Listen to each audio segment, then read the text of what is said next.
You want me to sing? Alright, hold on. Let's see. What do you sing?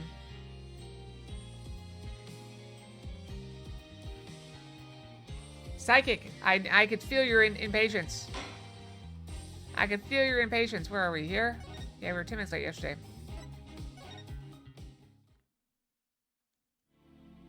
What's gonna be a miracle is if I make it through the stream without losing my brain.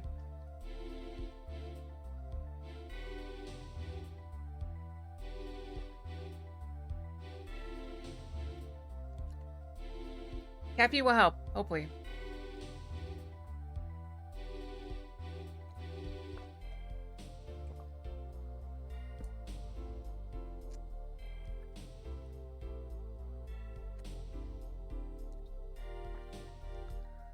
Yeah, you ever like feel like you made a mistake and like it's way too late? You ever get that feeling?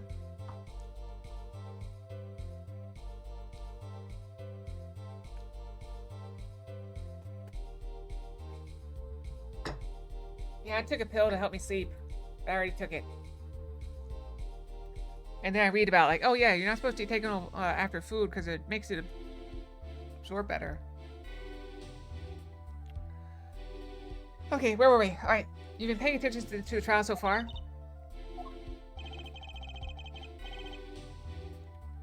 Let's just ask her and be done with it, shall we? Who are you? Who is the forger? Drew Misham?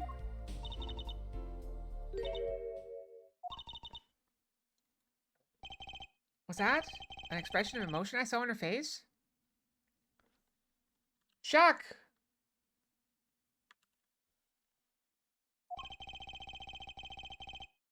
She's staring holes into Prosecutor Gavin's face. I don't know about that. That's a weird way to characterize it. I'd say she's looking like a deer. Oh, I saw a funny video today. There's this tornado siren going off, and this family's like calling their dogs in. It's like, come on, come on, Buster, come on, whatever, where are you? Come on. And then it's like, and then the guy's like, oh, all right, you can come in too, okay. And this deer just like walks in the house. It's this random deer looking for shelter and didn't know what to do, and so it followed the pack of dogs to the house. And the guy was like, okay, come on in. Lets the deer in. Deer walks in. Just keeps following the dogs. It was so cute. Wait, I wonder if I can find it. Let's see.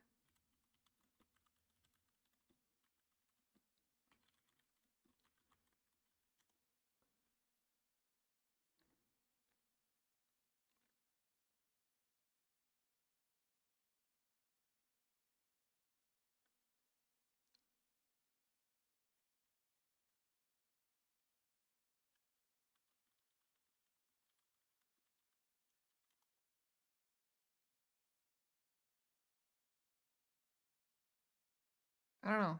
I don't know. See if right on YouTube.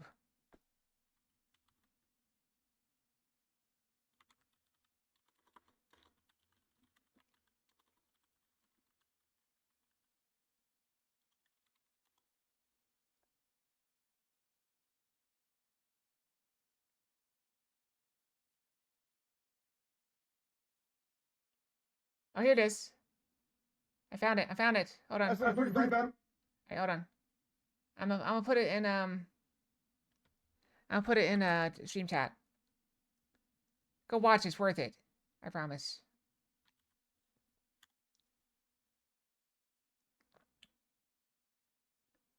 All right, I put it in stream chat so you can watch it. It's cute. It's adorable. All right. I'm just being stared at by Frauleins. Believe me. But they usually talk to me too. Tell us, were you the one who forged those works of art?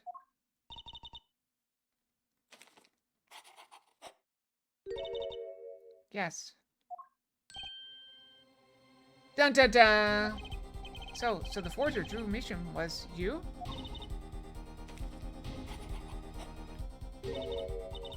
Yes, it was me. I don't get that drawing. One teardrop, maybe? I don't know. What? What? Is she wearing shoes? Okay, no, she is wearing shoes. It was purple. Core was in an uproar and it wasn't coming down. We had to break for a 10-minute recess.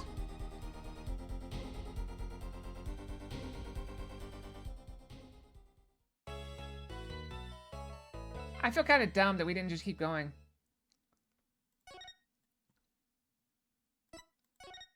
Like, really dumb. Alright, press on. No, better stop here. Good job. We made it through a chapter tonight. Good job. Alright, anyway. It looked like she was gonna get questioned, so I wasn't sure. Okay. Where exactly does this leave us, Apollo? Well, Drew Meacham, who was killed, wasn't Drew Meacham the forger, basically. Huh? Well, then who was he? Well, he was actually doing her nails. So, you really made those forgeries? Why could they put like a hand, like how's she doing her nails when holding a notebook?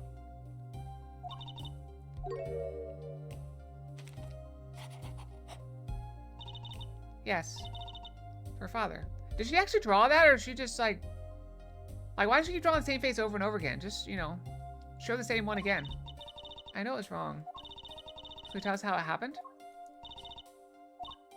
My father was a painter. I love painting ever since I was a child. One day, Father saw it in me. He saw that I had the talent.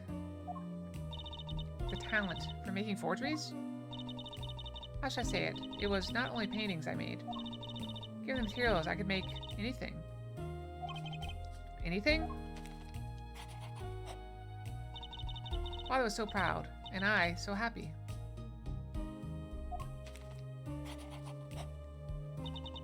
But in the end, I was making those forgeries.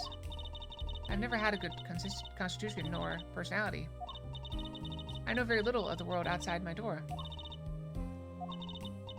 Now, because of me, Father is... Do you know about this red envelope?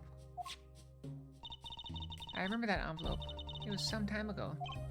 Is it envelope or envelope? I think both are acceptable. So you're already creating your works back then.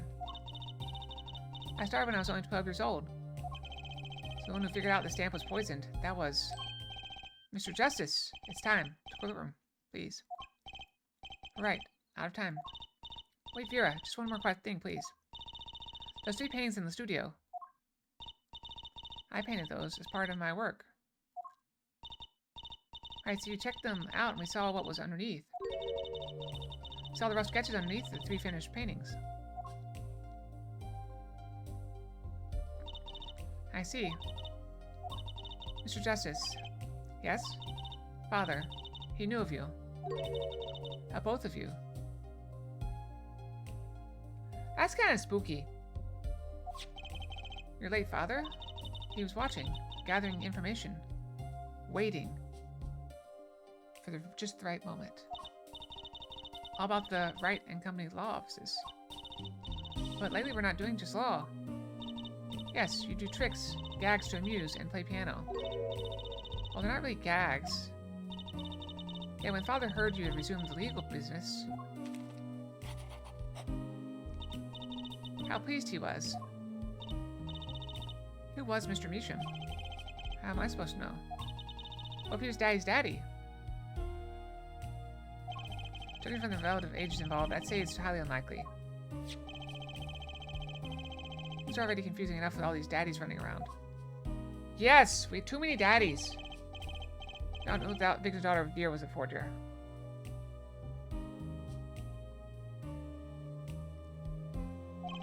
What does this mean for the case? Guess we're about to find out.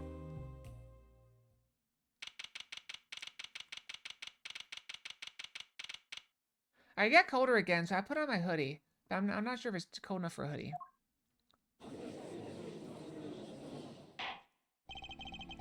Court is now back in session. Vera seems pretty tense. She's practically chewing her fingernails clean off. That she could begin by telling us how it all worked. Oh, you want to hear something crazy? So when I was little, like, I don't know how little, but like, probably like elementary school age, I go to the dentist, and the dentist is like, talking to my mother, does your daughter chew her nails? Or suck her, suck her thumb. Yeah. So I used to suck my thumb all the time when I was little. And apparently it was making my teeth move. And so the dentist, was telling my mom, like, does she suck her thumb? And I was like, yeah. He's like, well, you really need to get her to stop. What you need to do is find someone she, likes and respects. And get them to tell her, hey, no more sucking your thumb. And he points at me and says, no more sucking your thumb. Like that. To my mom. And she's like, okay. And so I quit sucking my thumb. Because the dentist told me that. And, the next time we went back, he's like, okay, dude, how'd it go? How did the putting the thumb sucking work? And my mom was like, when you told her to stop, she just stopped. And he was so touched because he, like, apparently that meant I liked and respected him. That he went out and bought me a toy. And the next time I was there, he gave me a toy. I don't remember what it was. But, I don't know, it's just a weird thing. I just thought that because of the chewing nails thing. Perhaps you could tell us, you begin by telling us how it all worked. How you set up this Drew Meacham Forger persona?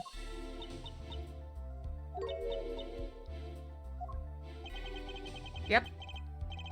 There's that stare again. He's drilling more holes into his head. I know it's hard for you, but hey, he's a handsome guy. What's hard? Very well, miss, if you would. Did you really make those detestable forgeries? You never heard of, like, dentists are people.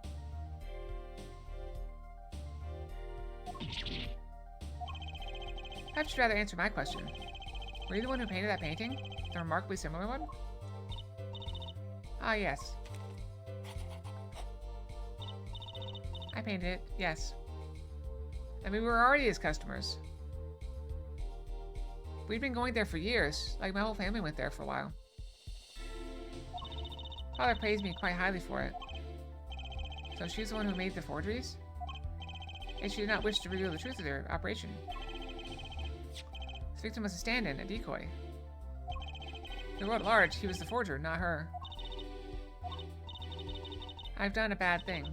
I have, haven't I? Regardless, we need a little more information. About, for instance, this. Wait, is forging artwork illegal?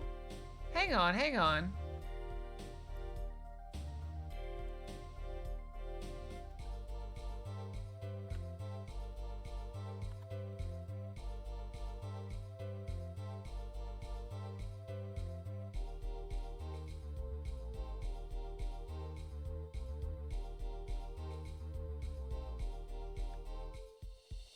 But yes, if someone comes to you and says, I want you to make a copy of this painting.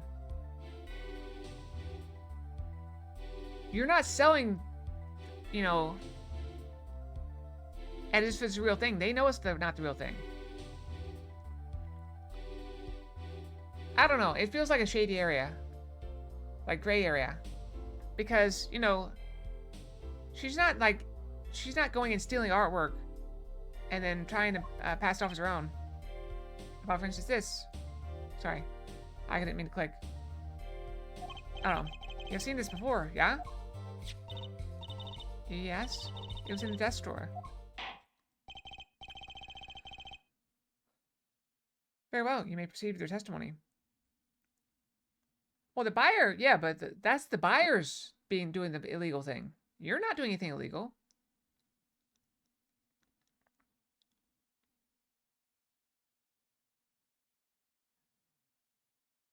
Like, if I were to make a fake Rolex, right?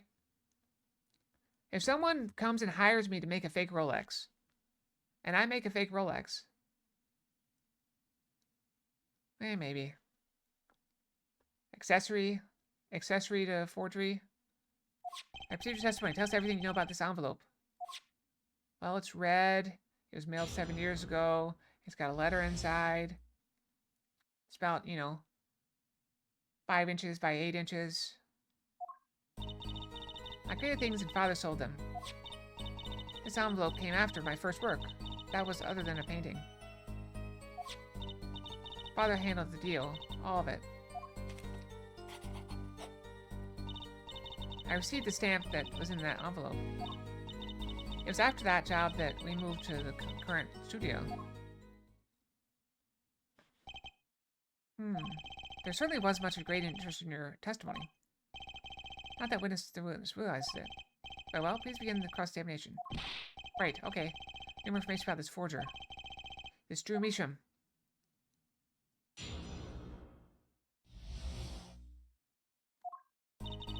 I created things and Father sold them. So these things you were making, you mean paintings? Identical to other paintings, right? The closer they were, the happier Father was. I was happy too. Still, you're quite young now. When did you begin this work? My first painting sold when I was 12. Your Honor, she had no idea what she was doing was illegal. Easy there, little attorney. You're not here to defend her for the crime of forgery. True. Please, tell us more about this envelope. Tell me that may very well have killed your father. Alright. This envelope came after my first work. That was other than a painting. Other than a painting, you mean you'd only done paintings up to that point? Yes. But Father had a realization. He noticed my talent extended to making things other than paintings. For instance, a letter someone had written, or a fingerprint left upon a cup, or a signature on a document, a seal upon a letter. This makes her sound very innocent at all. And 100,000 problems in this letter was the start. Beginning of a new industry for Drew Measham. A new industry? Creation of items to be used in criminal proceedings. Forging evidence, in other words. Uh-oh. Father handled the deal, all of it.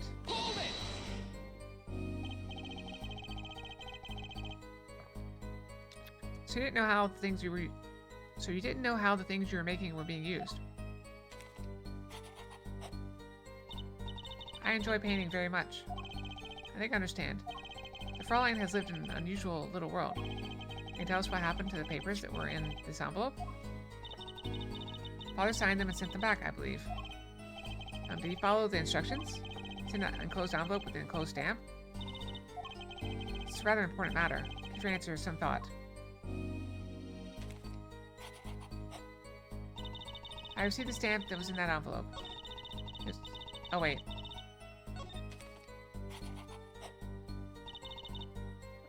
Yep. Is that... Yeah. We press on this.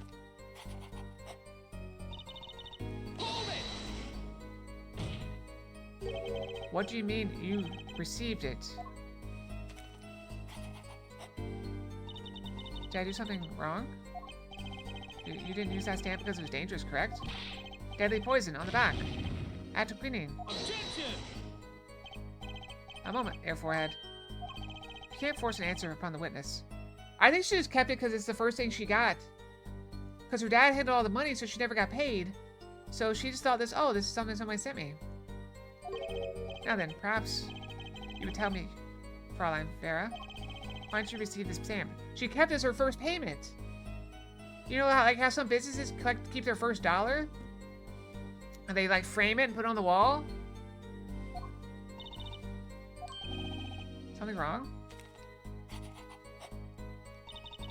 It was beautiful. Ah, you mean it was one of those commemorative stamps? Yes, I think it was. So you didn't know about the poison? No, she didn't. She never got the check, Treeborn. Her dad got the check. She got the stamp. Imagine, like the kids that act and stuff. The parents keep the money, but they get oh, here's some candy or something. So you didn't know about the poison?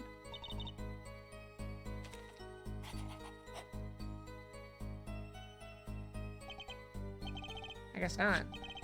So trap failed by chance, by mistake. Thanks to this commemorative stamp. Quite the close call. Is that job that we moved to the current studio? You mean you moved to where the current Drew studio is? Yes. We saw very few people there. I began drawing picture books. A single job had tied them to the criminal underworld.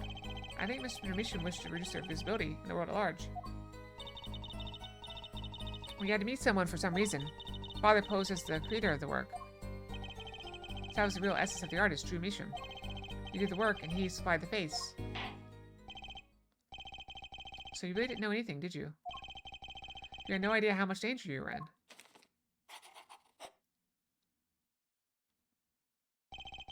Apparently not. About this commemorative stamp. Could you tell us more about it? Can you draw it? It was very pretty. And more than that. Yes? It was a picture of people I liked at the time. This is something new.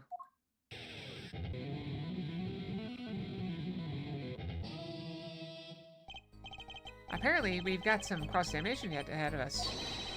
Be so kind as to continue your testimony, Fraulein.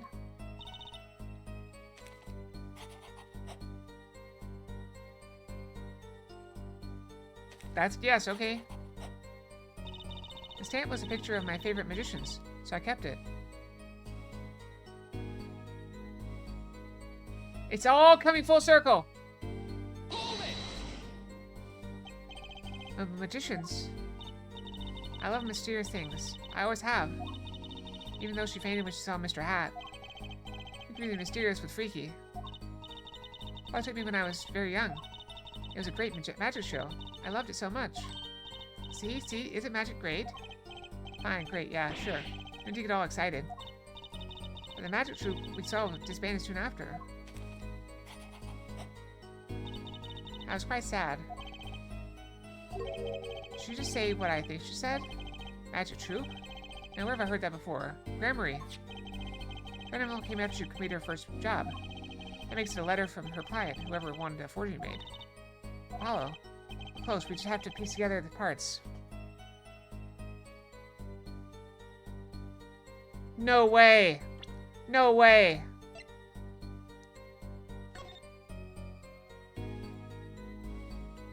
Did she make the signature? Did she draw the signature? It says, I can't read it.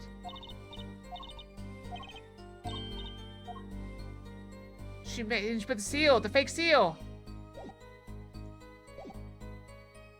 Piece together the parts. A deadly weapon in a red envelope. And the path it took to take Drew Misham's life. The things the father told them.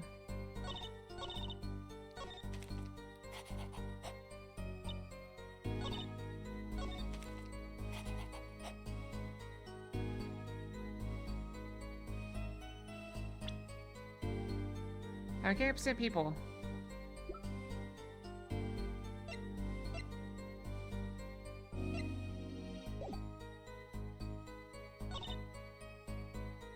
You're still confused. I mean, that's because you missed half of it, Treeborn.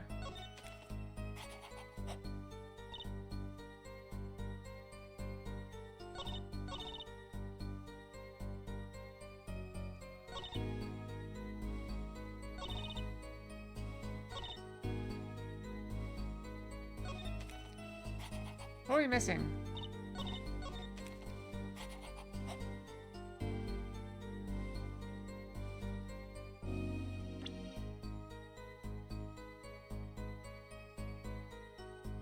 Close, we have to piece together the parts.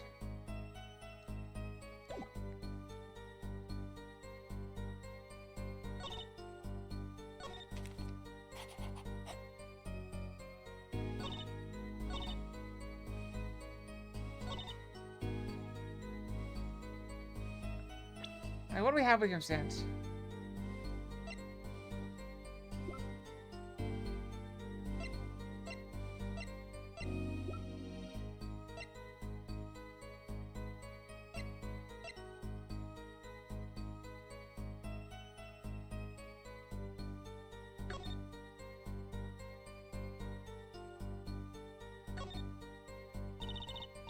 Ready, Apollo? Ready for what?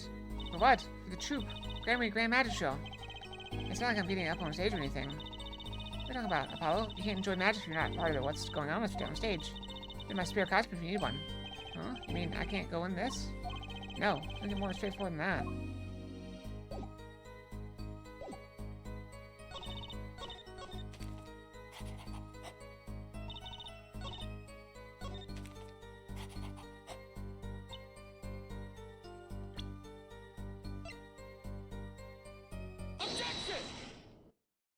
It's not an objection. Those magicians you liked. Was this bunch?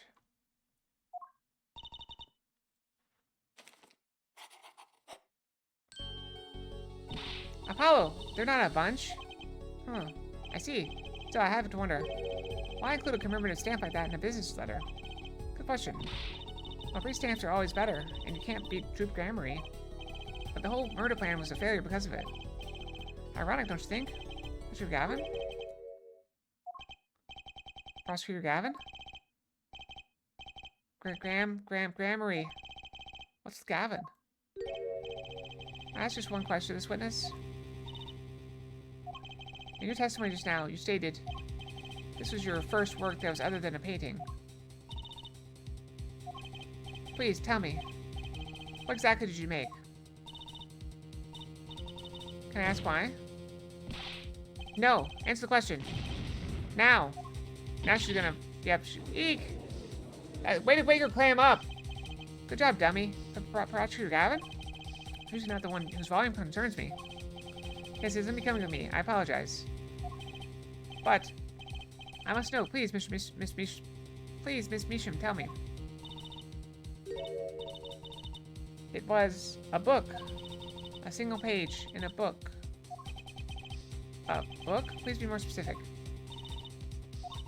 It was a handwritten book, like a diary.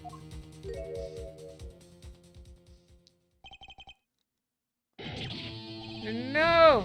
I don't know!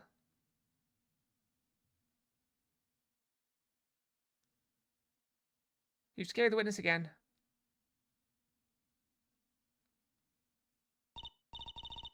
Well, what's wrong with Prosecutor Gavin? He looks like he just saw a ghost. Miss Measham, this book. Was there a picture of a silk hat on the back cover? Yes or no? How? How did you know? Prosecutor Gavin, the defendant is answering all of your questions. Stop badgering her. He's told you nothing, has he? Your soiled, sullied mentor, nothing. Sullied who? Phoenix Wright. Who else? Daddy? He never told you about the trial 7 years ago. About how he came to lose his attorney's badge? It was a certain piece of evidence that decided his fate, you know. A certain diary. On the back, it bore the mark of a silk hat. What? Phoenix Wright, tossed out of the profession by false evidence. And the forger made that evidence? Is this girl standing right in front of me? Vera, you must tell us. The evidence you made was used in a trial 7 years ago. Who asked Drew Measham you to forward that evidence? For all of our sakes. Who was it? She was 12! You might remember what they did 7 years ago? I don't.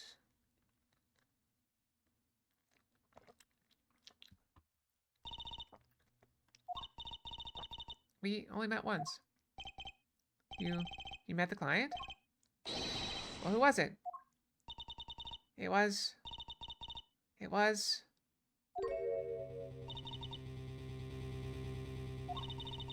What's going on with Vera? She's staring across your Gavin's face again.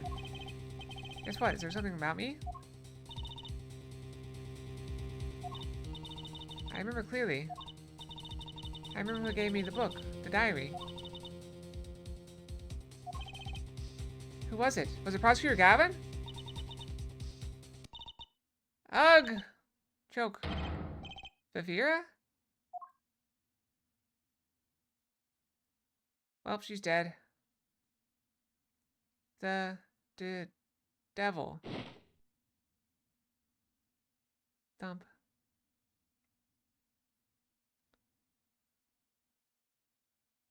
Defendant Vera Measham, Condition unconscious. Oh, she's alive. Examiner's diagnosis acute hydroquinone poisoning. So she got poisoned by the same poison. Again, this is a recording of the trial for the murder of Drew Mission. Drew Mission was, during the trial, poisoned by an unknown assailant. Dose was just under the lethal amount, sparing the defendant's life. She is currently in intensive care and is not to be disturbed for any reason. A very simple case at first glance, until it finally began to show its true colors. Alright, we'll go kill the ads. Thanks, Eric. We'll go kill the ads. I'll be right back.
Okay, I'm late. I'm sorry.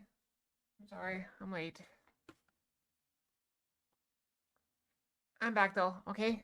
Continue the trial until it finally began to show its true colors.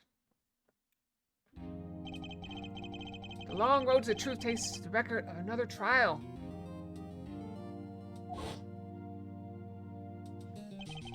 In some ways, that was the starting point of it all. Wow, that's where we must go. Look at him.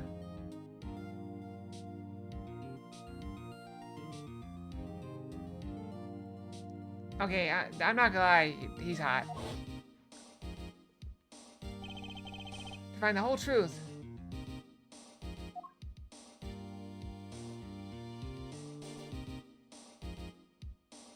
What?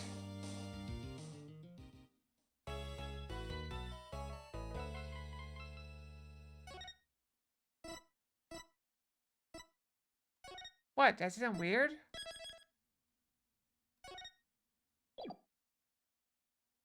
Next chapter. Wow, that chapter was short. Showdown time.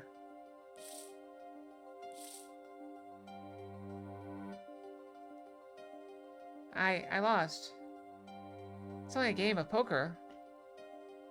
A game I've played for a long time. And I lost twice. Yeah, I probably deserve that. Who was the first? The man I killed? Of course. Well, since I found the partner I've been looking for all along. Over a game of cards? Why, yes. Over a game of cards. He looks very sinister. That's how we first met. 7 years ago.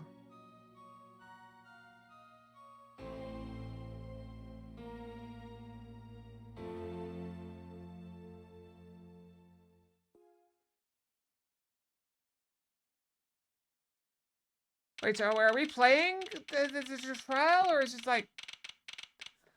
I guess we're doing... let me get my hair keeps, like, getting... It's escaping containment. Ooh, okay. It's been a long time since I felt like such a rookie. I'll try and relax. Good morning, Mr. Enigmar. That is a fantastic name for a magician. I love it. Casual hug, Fox. I'm sorry to have to spring this on you so suddenly. I received the files from your previous attorney only yesterday. Honestly, I'm not entirely sure I'm prepared. Although I will say, this looks his hair looks poorly drawn on. Like, it looks like somebody took a marker and colored in his sideburns and mustache. Anybody else see that? Maybe it should be. Hug bomb! I understand I'm asking the impossible of you. Yes, well, you haven't really told me what happened yet. All we did was play cards. That was enough. Actually, it wasn't. Trust me. She's so cute. Oh, morning, Daddy. I'm so glad you came. Wait, are they doing the same pose? You okay, Daddy? They picking on you? Ha ha ha ha ha. I'm fine, as always. Wait, this is your real dad? This old boy, he is here to help me after all. That's young man to you. Good morning. That's a cute outfit you have on. Thanks, my first show is today, after all. I'm sure it is. What the heck is she talking about? Oh boy. Huh? Me? Spoiler. Did I post a spoiler? I didn't mean to post a spoiler. What'd I do? I mean, look where he started. What'd I spoil?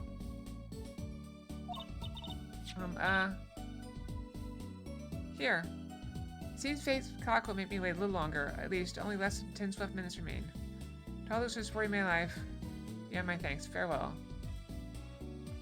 Magnify Grammary.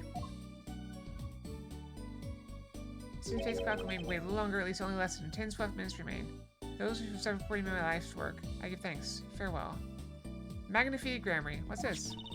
I don't know. I just got over there in the hall. They told me to give it to the old boy in the blue suit with the spiky hair. They said it was really important. What's this? A memo for you or some such? Not from the looks of it.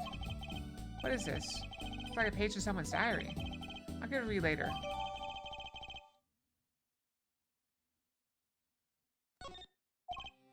Oh, how do you feel about the trial? Let's look at the court record before we go on.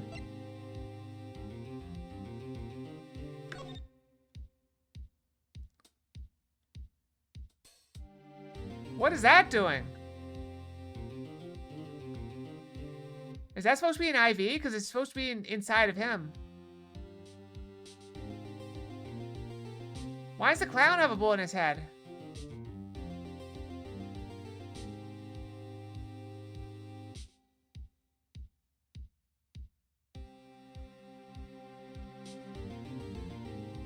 The fox was in the fox mirror from last stream.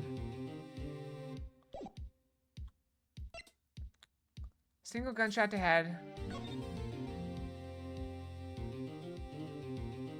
Malignant tumor found in victim's liver. We'll get through it, somehow. Incidentally, Prosecutor today is a new guy, I hear. Ah, an easy win then, yes? They're calling him a true thoroughbred in the history of the prosecutor's office.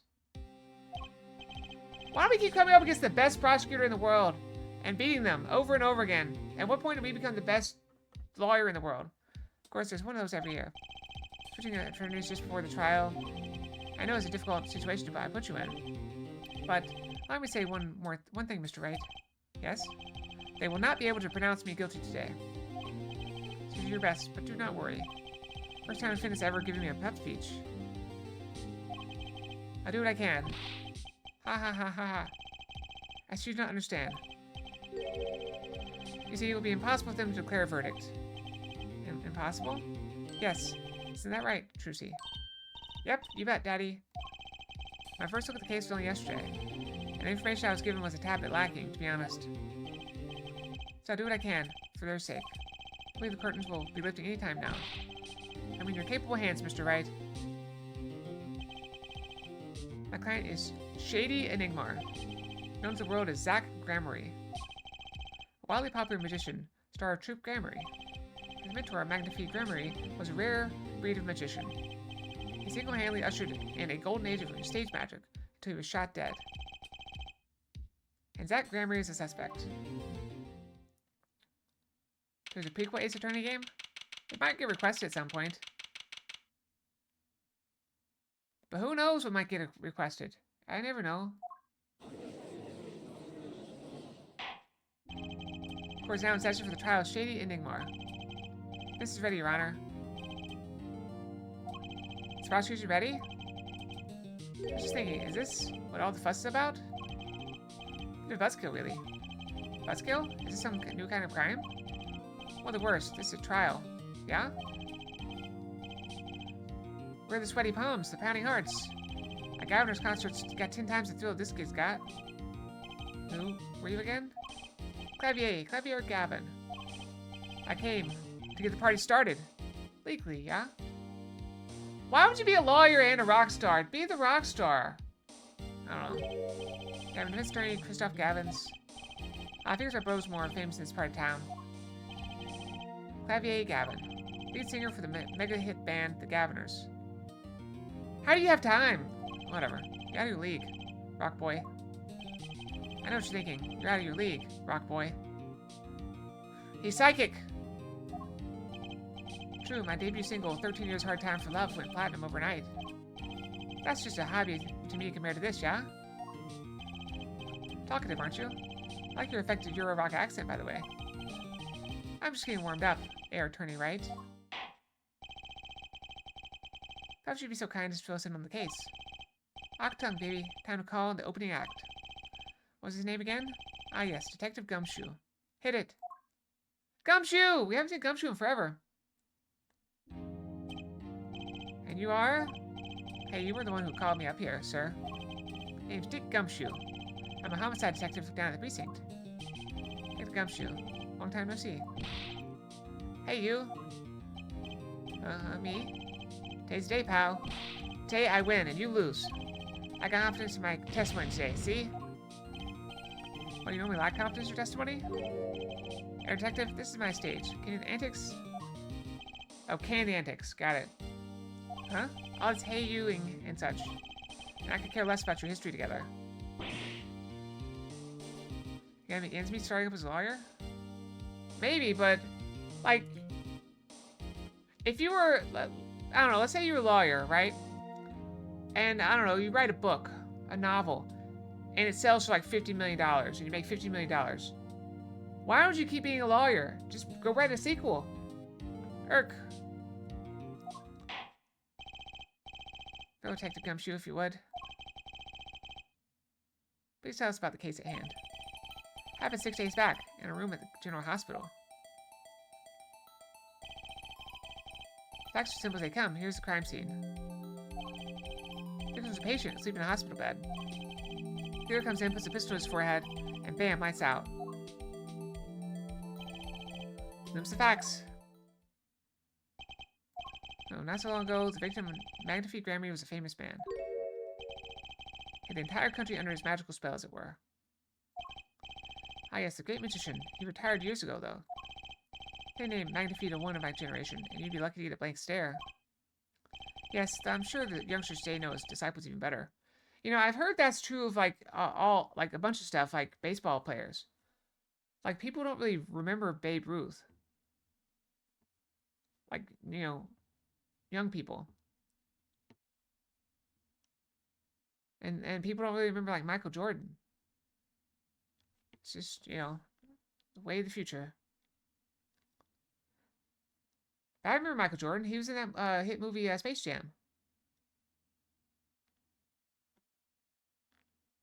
Yes, I'm sure the youngsters today know his disciples even better. I dare say Troop Gamery has made quite a name for themselves. Anyhow, the retired Magnifique has been in the hospital for the last year. What?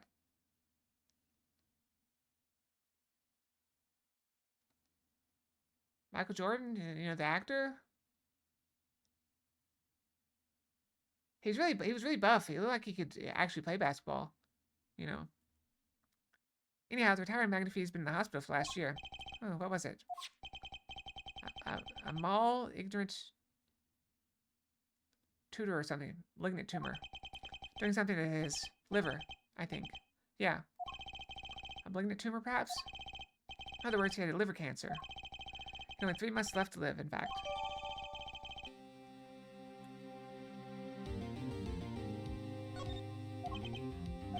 The facts do seem simple enough. But something's not right. The victim is already climbing a 3-month stairway to heaven.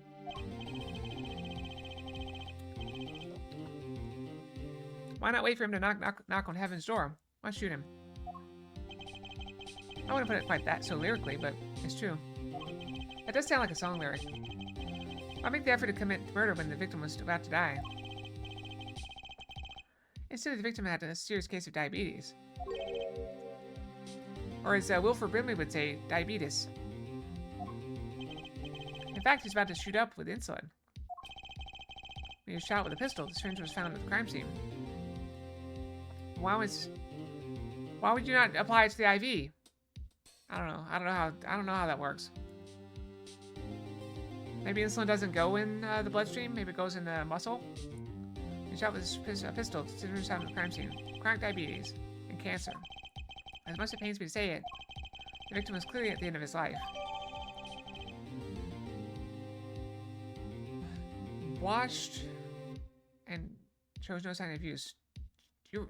People reuse those? I thought they were one-time use. I believe the question before us is clear, then. Why did the killer have to shoot this dying man? What reason could he have had? Fellow detective? Perhaps you can enlighten us as to the circumstances of the shooting. Yes, sir.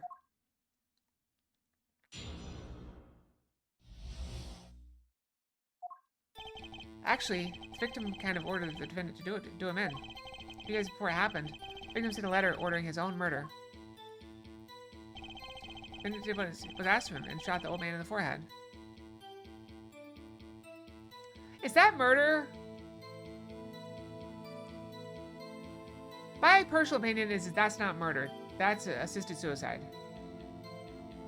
Which may also be a crime.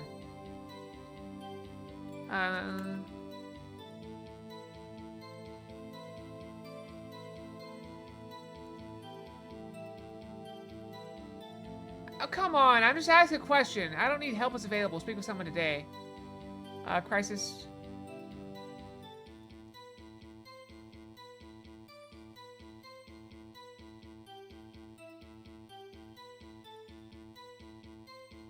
Alright, it's legal in England.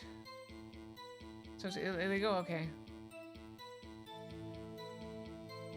Yeah, I read this comic strip one time where, it's illegal. These people did a, they started this business. They were like teenagers or something. They started this business. They're like, we'll do anything. You know, you pay us. And so this old lady who had cancer and was in the hospital, hired them, to help her die, because she had no hope. All of her tests were bad, and she was just suffering. And so they went and got a drug that would kill her, and they brought it, and they helped her inject it into herself. But then, like, the door started to open, or they heard someone coming, and so they hid in, like, her bathroom. And the doctor comes in. Good news, Miss So-and-so. Your test results come back, and it looks like you're getting better. And they find her already dead, but they hear the doctor while they're in there, and they're just overcome with guilt. So anyway, the victim was asked for him and shot the old man in the forehead. Why did you shoot the clown too? The bullet was fired from the pistol found at the scene. No doubt about it. And the pistol definitely belonged to the old man, sir. What? What? No, it's a comic strip I read. Comic strip. Well, what? You say the victim ordered his own shooting? Those are the facts. I have here the letter in question.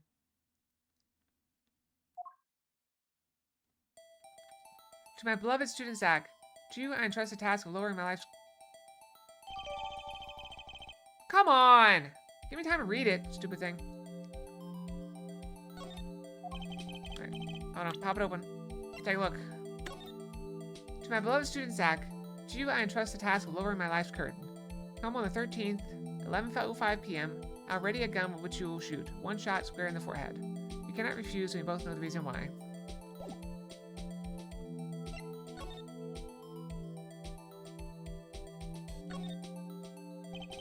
I always hated getting shots. I guess Magnifique was giving himself the insulin shots.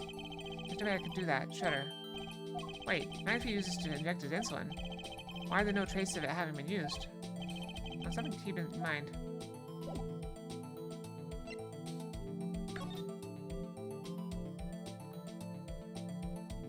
No hope of recovery. Patient has 2 months to live. Very unusual indeed. Although, could such a thing as a letter really cause one to pull a trigger, I wonder?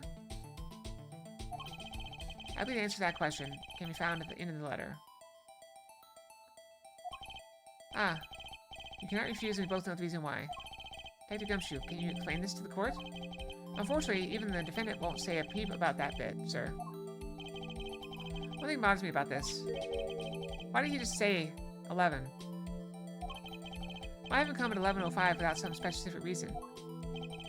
Devil's in the details, Air Attorney. Well, was there some reason? As it turns out, there was. Every night for a half hour, starting at 11, the victim, Magnifique Memory, was given an IV. IV. There's in the picture, off to the side of the bed. At 11, the doctor would come to set up the IV. 10 minutes later, he would come back for the empty bag. This happened every night, without fail. That's the only time they could meet without the chance of an untimely interruption. During his IV. But the IV wasn't in! Like, well, shall we begin? Mr. Wright, your cross-examination, if you would. What's this reason you couldn't refuse, I wonder? You could have at least mentioned it to me. I'm not gonna lie, I feel okay. I don't feel, like, drowsy or anything. I'm doing good. Like, no more than usual. Circumstances. Actually, the victim kind of ordered the defendant to do him in. Hold it! Just because he got the letter doesn't mean he went through with it. Oh? I disagree. The victim was, indeed, shot in the forehead, after all. Just he had commanded. Could be a setup. Well, let's not be in such a hurry. Maybe we should let the witness talk for a change. Thanks, pal. Fine, I can play it slow as well as I can play it fast. On with the testimony, Detective Gumshoe. A few days before it happened, the victim sent a letter ordering his own murder. This letter was sent by the victim? There it is. Gotcha. You're all mine this time, pal. Huh? Need a little lotion. I had the handwriting checked out. Of course it's the victim. No mistake. Ah, I see. Ha ha ha ha ha ha. Score 1 for the boys. I didn't lose, I was just ascertaining the facts. So why am I so annoyed? Big stretch. Okay, big stretch, hold on. Bam. Big stretch. Okay, stretching. Big stretch. Okay. Big stretch. Ow. The letter ordering your own death? Things aren't what they used to be, I guess. Not sure this is exactly commonplace even now, Your Honor. So anyway, I guess I'll keep going while I'm ahead. Defendant did what he was asked of him and shot the old man in the forehead. Objection? Conjecture? How can you be so sure? Hey, you gotta learn to stop relying on people to do your thinking for you, pal. Learn to think for yourself. Get that noggin cranking. You failed to grasp the concept of questioning, detective. First, we got this letter. It says shoot in the forehead, loud and clear. I can see that, but I still wouldn't do it. Maybe you need to grow yourself a backbone, pal. You failed to grasp the concept of shooting people is bad, detective. I also found the defendant's pistol at the scene. Here's a gunpowder residue shows it had been fired recently. Mr. Wright? As far as I can tell from looking at this photo, there seems to be no issue with the prosecution's claim. Photo. Maybe there's something in there I can use. They're saying the defendant shot the victim in the forehead. There's a hole in the prosecution's argument. Okay, Mr. Nigmar.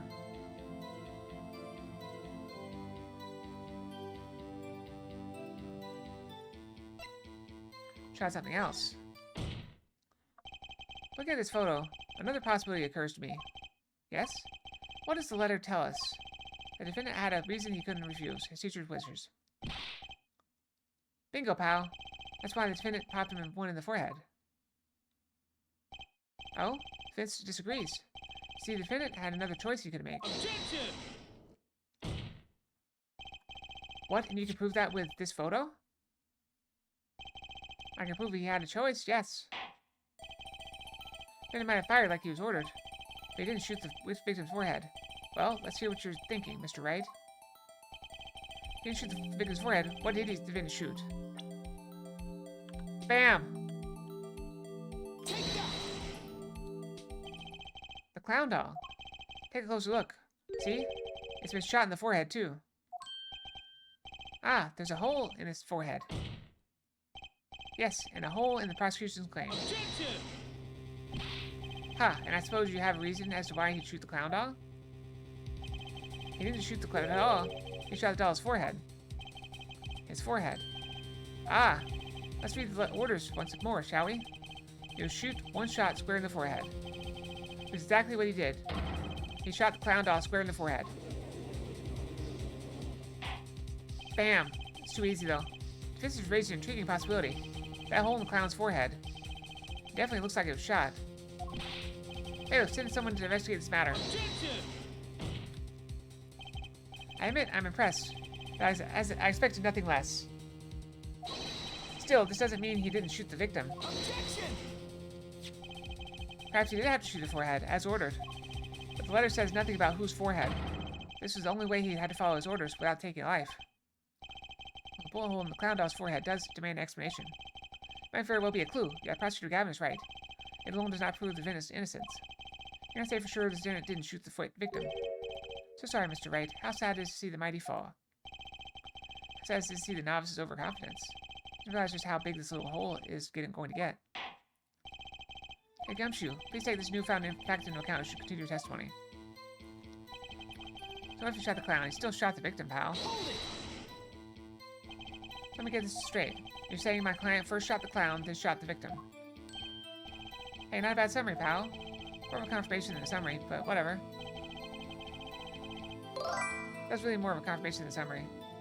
Hi, M16. How you been? Long time no see. Welcome back. Our visitor seems pleased enough of himself. Do these people ever miss a chance to mock me? No, I wouldn't either, Spiky. Oh, that's good to hear. I'm always glad to hear people doing well. Now that Mr. Wright's gotten that out of his system, so I continue with the testimony. I didn't have time to gather all the details before coming in here. This testimony might be my only source of information. Better pay attention. And read this letter carefully. Victim kind of ordered him to do it. Letter orders on murder. We didn't ask about this. You mean this pistol? The one in the crime scene photo? That's the one. It's a funny looking gun, so there's no mistaking it. I compared the bullet taken from the victim's skull with the bullet fired from this gun. Laughing marks the bullets were a perfect match. So you verified the murder weapon, in other words. You bet we did. This will definitely belong to the old man, sir. Why are you so certain? What pile of sand has your head been stuck in all this time, pal? You never heard of Zack and Valiant's quick draw shoot 'em? Huh? What's that? One of the defendant's specialties. Zack and Valiant stand on the east side of a girl. And they shoot. But the bullets don't hit her. Instead, they hit everything else on the stage. No, we didn't, Zelric. It's a mystery. The defendant got poisoned while she was testifying and passed out, but she didn't die. She's just unconscious. And so now we went back to here to find out what, because it turned out she was a forger, and she forged a piece of evidence from this trial, and so we went back in time to see this trial, apparently. So they hit everything else on stage. This is one of the pistols they used in their show. Got a great design, huh? Kids love it. Many boys and girls join the police because of that pistol, I hear. You know, that would explain a lot about the police force. Trip Grammy stopped doing that act a while ago. The old man held on to the pistol ever since. Court would like to see the pistol in question. You got it, sir. Here she is. Well, truly is a blast from the past. It's a stage pistol for magic shows, see? But I can fire real bullets. Looks so much bigger in real life than on TV. Yeah, but it can only hold one round. By the way, the pistol's firing chamber is empty.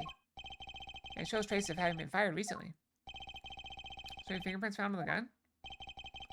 Fortunately, no. Of course, the defendant is known for wearing gloves. I might say that the lack of fingerprints is, in fact, a fingerprint of its own. Aha, intriguing point. Well made. Anyone can wear gloves.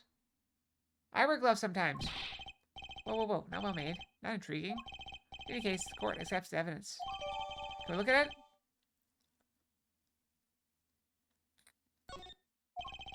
I think child would get a kick out of seeing this.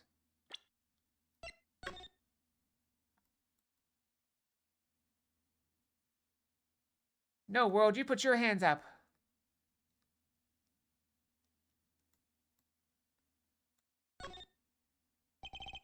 Look closely, you can see how the pistol's made to bend here.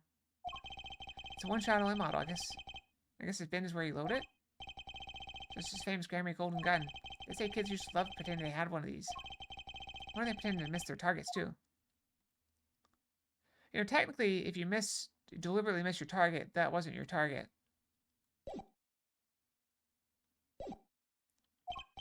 But now it's time to return to our testimony. Okay, we got this. The gun. Wrong button. Objection! The trickiest case often seems the simplest. Officer Gavin, you missed the bullet hole in the clown's forehead. If you hadn't missed that, you might have come to a very different conclusion. Understand?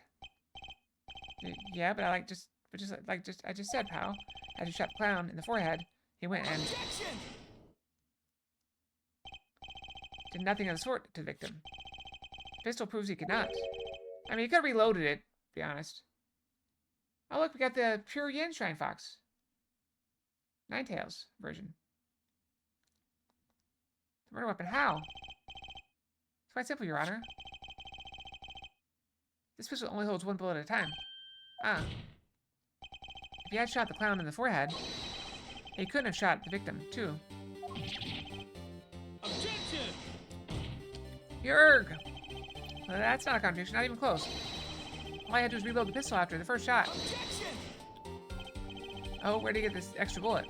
They're not so easy to come by, you know. If the Grammys Finna had one ready, they'd prove to us how we got it. Irk! Lonely. Heh. Ha ha ha. I had a feeling this wasn't over yet. No, this party's just getting started. And I haven't proven anything yet beyond my good looks and startling record sales. an utter lack of humility. What's this? The prosecution has another witness prepared. Dun, dun, dun. Like I said, Air Detective, it was just a warm-up act. Ugh. Now the audience has gotten a taste of what is to come. They're ready. Ready for what? For my decisive witness, of course. A witness who you will find can prove one thing for us. There's Zach Gramery, who shot the victim in the forehead. Very well. We'll pause for a 15-minute recess. This might be my lucky break. I'll need that 15 minutes to talk to my client, Zach. Court is adjourned. When did the chapters get so short?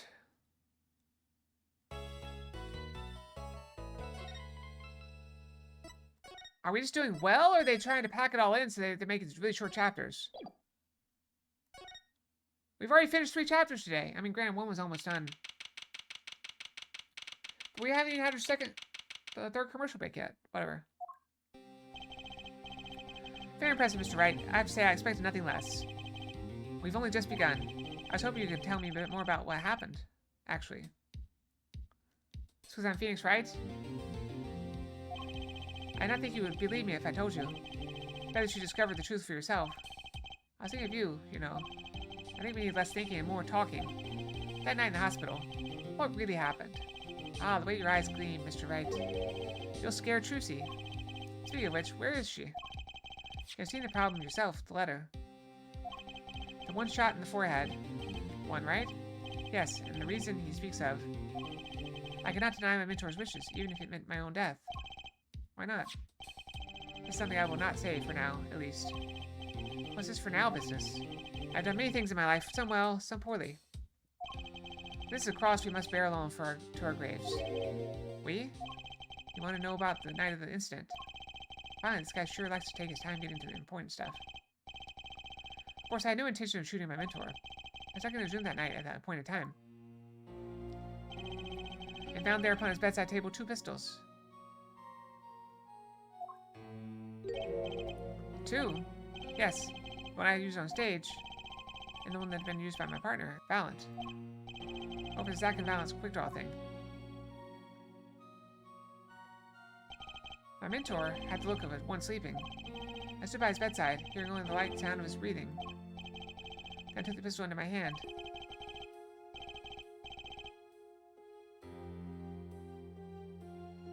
I'm sorry. I thought... Brain! No, okay. Sorry, I had thoughts.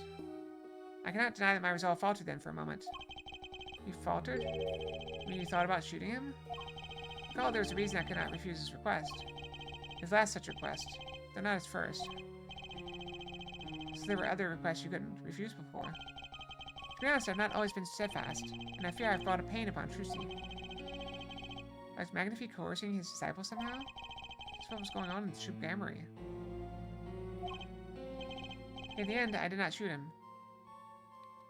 Yeah, it's weird how, like, sometimes memories just come back and hit you. And, memories are powerful things. Instead, I turned and shot the clown. I took the pistol I had fired and placed it in my pocket. In your pocket? I wish you examined the bullet in the clown's head. You'll find it to be different than the one in my mentor. What were those called? Rifling marks. Yes. Well, that is all I have to tell you concerning this case. Concerning the case? You mean there's something else you can tell me? Heh. Ha ha ha ha. You're a fascinating man, Mr. Wright. Thanks. Thanks?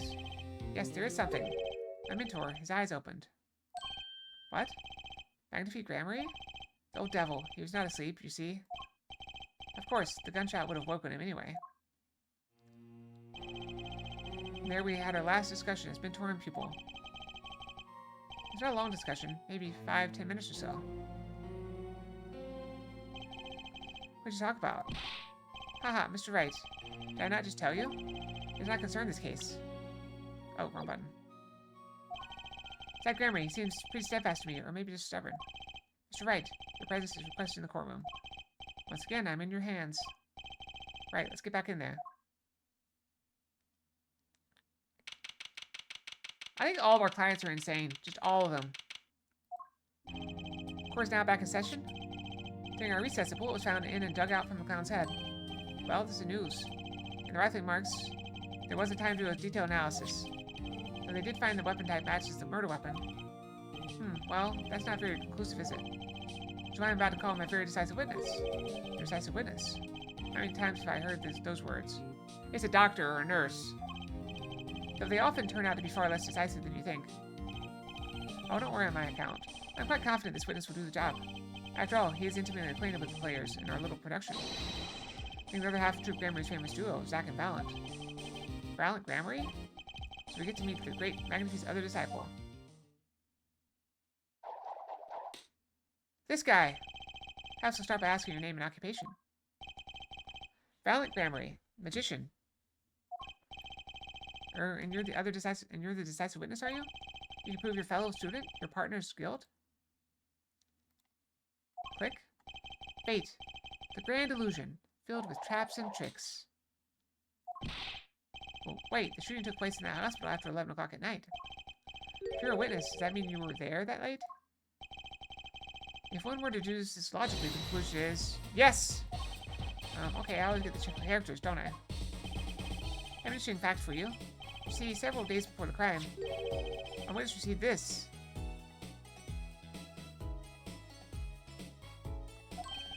That looks very familiar. Well, wait. That's the same letter Zack Gramarye received. Yes, or perhaps I should say, ta-da! It's not the same, it has a different time on it. Order, order, order! And what does it say?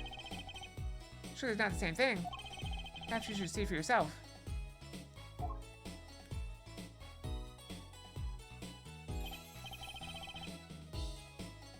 Why, it's practically the same.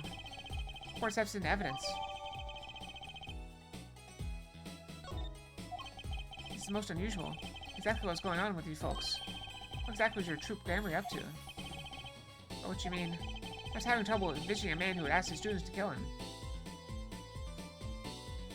Counter my stream chat? Huh? How are you countering my stream chat? What are you doing? Both of them, no less. It's just my opinion, Air Judge. But from these letters, I'd say he was coercing them, not asking them. Discord? What happened? Oh. Silliness. Nobody expects the Spanish Inquisition. We walked the magician's path together, and in so doing shared much of our lives. When people are so close, there's strain, a warping of relations, you might say.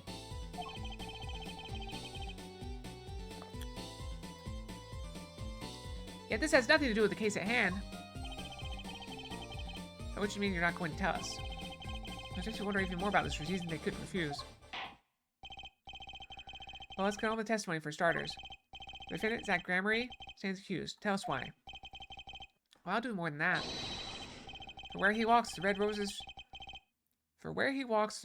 rise, singing hymns to the miracle that is magic. Fascinating. Though I hardly need to remind you that the evidence could just as clearly point to you as the suspect. The letter, the murder weapon, and now the 2 bullets found at the scene. In fact, the only difference seems to be the designated time. Ha ha ha ha ha ha ha ha ha. As every magician knows, timing is everything. Yes. Yes, and now it's time to get this party fired up.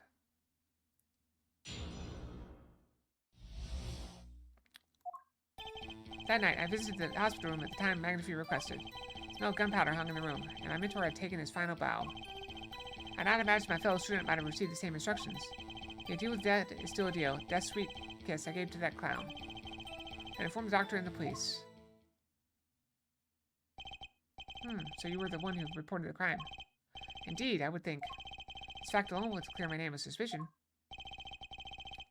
Let's not jump to any conclusions. Yes, the cross-examination generally comes before the conclusions in this court. But if your testimony proves to be true, the defendant, Zack Gramarye, is guilty. If it wasn't Zack Gramarye, then the killer was you, Valiant. And no disappearing act will get you out of that.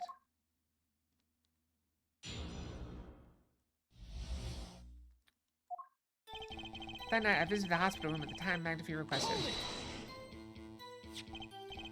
which, according to the letter, was 11:20 p.m. Indeed. In magic, timing is everything. Right. Consider the illusion of teleportation. If I were to appear on stage before my stunt double is left, how would that look? I would reveal the very secrets of my magic. As you revealed the very secrets of your magic, for all of us, let's move on. You went at the designated time, and what did you see? The smell of gunpowder hung in the room, and my mentor had taken his final bow. So, you weren't worried for your own safety at all? I mean, you smelled gunpowder, yes? What if the shooter was still nearby? I did not consider this, to be honest. It's forbidden for a magician to have a good imagination. Why? That makes no sense. Don't you want to have a good imagination to make up tricks? Because if you just like read tricks out of books and do them, you're not going to be a very good magician. I mean, you'd be a good magician, but not for like stage shows. Really? Isn't magic all about illusions and imagination? Yeah, see? How about this? You were the shooter, which is why you weren't afraid. Now you're the one imagining. His is not the face of an innocent person. It's forbidden for a lawyer to have a good imagination. Whistle will refrain from pausing so suspiciously before responding. My forbidden imagination is starting to imagine things. I had not imagined my fellow student might have received the same instructions. Which brings back to this reason neither of you could refuse. So it does, and my partner, he did not refuse. Mind if he wrote the same thing to you? Why could you refuse if Zach couldn't? Because I have a will of steel, of course. I also know to do this trick where I bend steel bars, so perhaps steel isn't all that so strong. So which is it? Mind if I continue? You kind of glossed over it, but okay. A deal with the dead is still a deal. Death's sweet kiss I gave to the clown. There were two bullet holes at the scene. One in the victim and one in the clown. You're saying the one who shot the clown was you. No doubt my partner Zach has said much the same thing. Yeah, because whoever didn't shoot the clown committed murder. I'm gonna dig around here a bit more and see what I can turn up. Mr. Valent, let me ask about something else concerning the crime scene, namely the location of the pistol. Where exactly was the pistol when you entered the room? Atop a small bedside table it was. As if to say, here I am, take me into your hand, hold my trigger, shoot him. Victim clearly wanted to be shot. But why? Perhaps he wanted to go out with a bang. We will never hear from the truth from his lips, so all we can do is guess. Is the location of the pistol all that important? Not important. Actually, let me ask you about something else. Very well. Witness may continue with the testimony. What can I do but obey? Inform the doctor and the police. We're going to press here, and then we'll go back and press on the other one again. So inform the police. What did you do to it then? What did you suppose I did? Use my magic to levitate my mentor's corpse, perhaps? I don't know. That's why I'm asking. Now please answer the question and skip the sarcasm. After I made my report, I called the doctor, and we returned to the room. While I waited for the police to arrive, we discussed stomach medicine. We confirmed this with the doctor. It all checks out. He praised Mr. Valent's knowledge of stomach medicine, in fact. It's been an honor I do not deserve, but I accept. Both McAfee students received the same letter. Both admit to having gone to the hospital that night. 2 bullets were fired, and one of them killed McAfee. Trying to find the cracks in his testimony.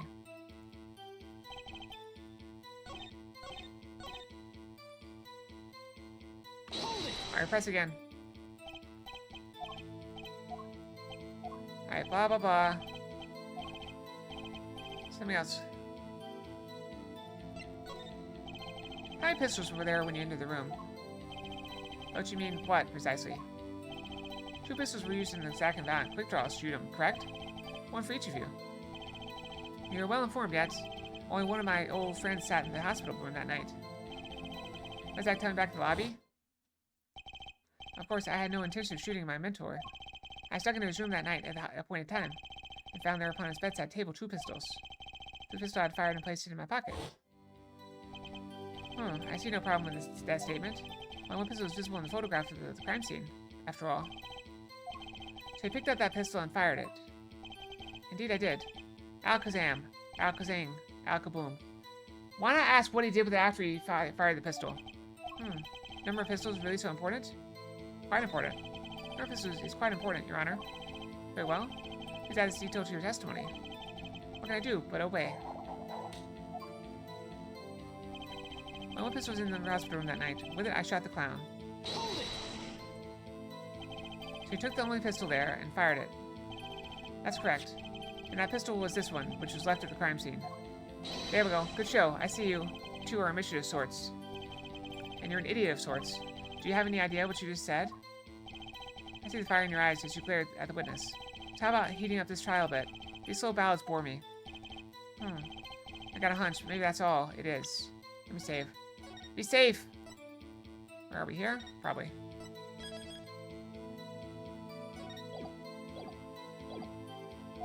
Maybe I should ask about something else. No need. On second thought, let's just run with this testimony for a while longer. Inform the doctor and the police.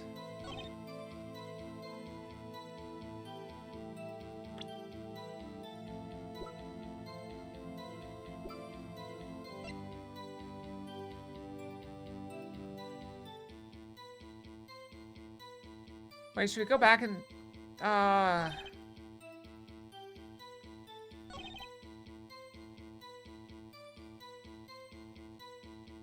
Should we ask about the bullets? No.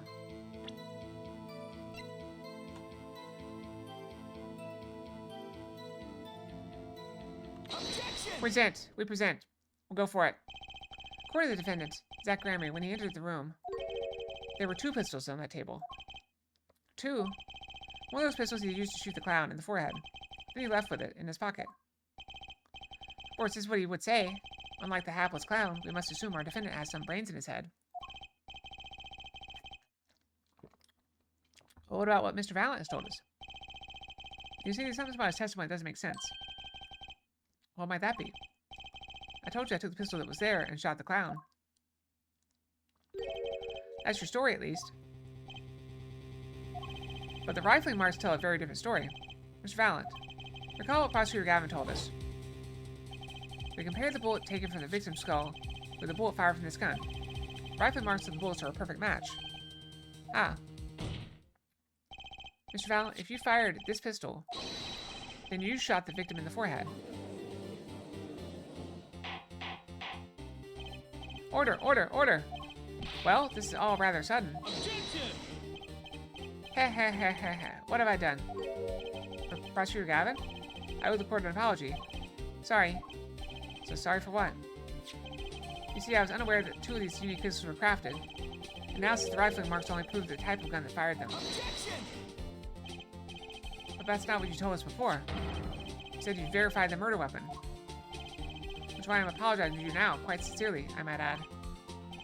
Would you hold me accountable for a mistake I made in my youth? That was just this morning. I'm still young. Eh. He's got a point. And I might add, it wasn't really my fault. The defendant had only admitted that he took 1 pistol from the scene of the crime. We would not be having this pleasant discussion now. Valent Gramry? Yes, Your Honor? You're present in this court as a decisive witness, but you've proven to be more divisive than decisive. How did he get his hair to do that? You'll see in time. Testimony so far has merely been a review of the facts. Proof comes next. Care to elaborate? It's got. I think it has to do with IV.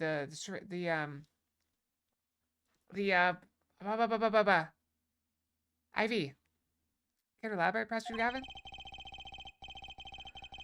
When Mr. Valent entered the hospital room, the victim had already been shot. As his next testimony will prove, they're right. The real fight is about to begin. Bring it.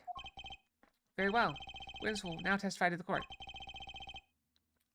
Help us determine who shot what.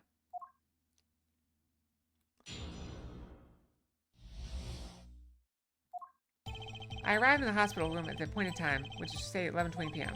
After discovering the body, I fulfilled my obligation, then called in the doctor. The doctor examined the body before the police arrived. He was quite clear about the time of death, 11:10 p.m. And the one in the room at the time was the partner, not me.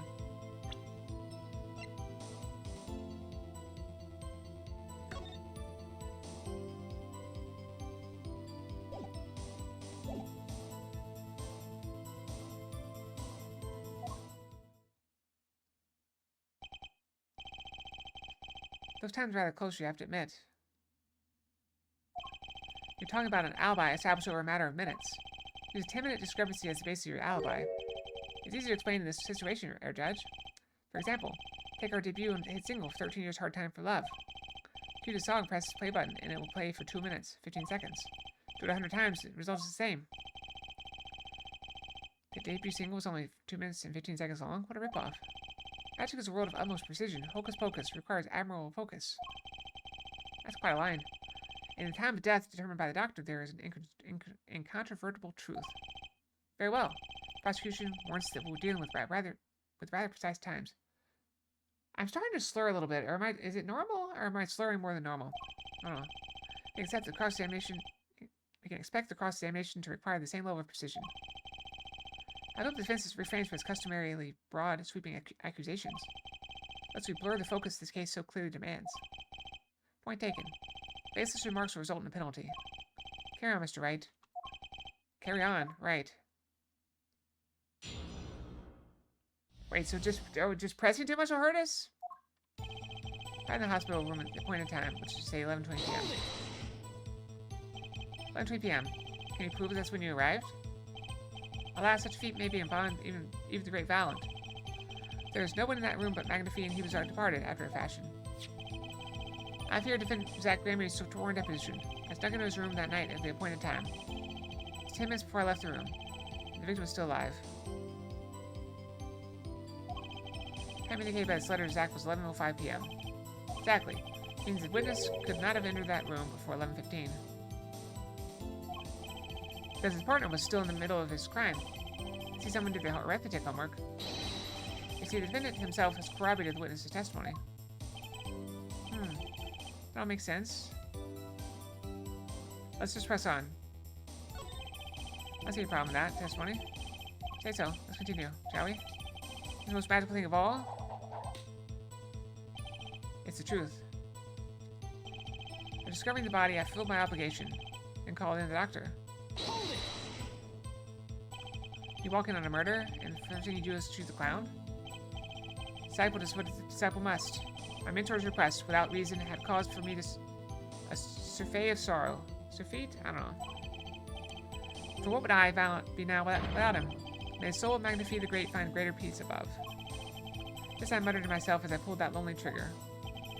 In any case, I believe this is nothing more than what we have already learned. I'm still waiting for one of those right moments. Air Attorney, I remind you that the base of that marks will earn penalties. Keep that in mind. Yes, Your Honor. How plain this is turning out to be. We need an option to press there. Did the doctor say anything concerning the cause of death? Why, yes. I believe he screamed, "My God, he's been shot in the head." I'd take a doctor to notice that. I probably would have screamed the same thing. Wouldn't there be a lot of blood? Maybe you can't see it from the angle. Now, a pin in the rectum that arose in my soul at that horrid sight. Never happened a good old-fashioned investigation. In any case, I believe this is nothing more than what we have already learned. I'm still waiting for one of those right moments. Air Attorney, remind you that the basic marks, blah, blah, blah. Keep that in mind, yes, Your Honor. Things is turning out to be. Not clear about the time of death, 11:10. I don't think I'm stepping out on a limb to say I have some doubts about this. How can the doctor be so precise to the time? We usually only get an estimated time of death, true. I'm not sure I've heard of a verified time of death. Magic revels in making the complex appear simple, but reality is the opposite. What appears complex in this case is a simple matter of subtraction. See another person who's done their arithmetic homework. The point here is that the IV the victim was taking. It's quite visible in the photograph of the scene. Recall what we heard earlier about the victim, Magnifi Grammy's schedule. Every night at 11, Magnifi took an IV drip for 30 minutes. You see the IV bag right there, yes. Now look a little closer. Follow the tube down from the bag to the end. Ah, the needle's been removed. Obviously it fell out when he was shot. That seemed to be the case. When the needle comes out, the IV no longer drips. Ah, you just measured the remaining IV liquid. Precisely. IV liquid functions for our purposes as an hourglass of sorts. How the doctor determined the time of death.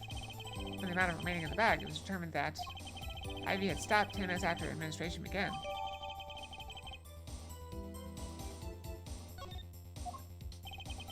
And so it was, when I, Valent, entered that room.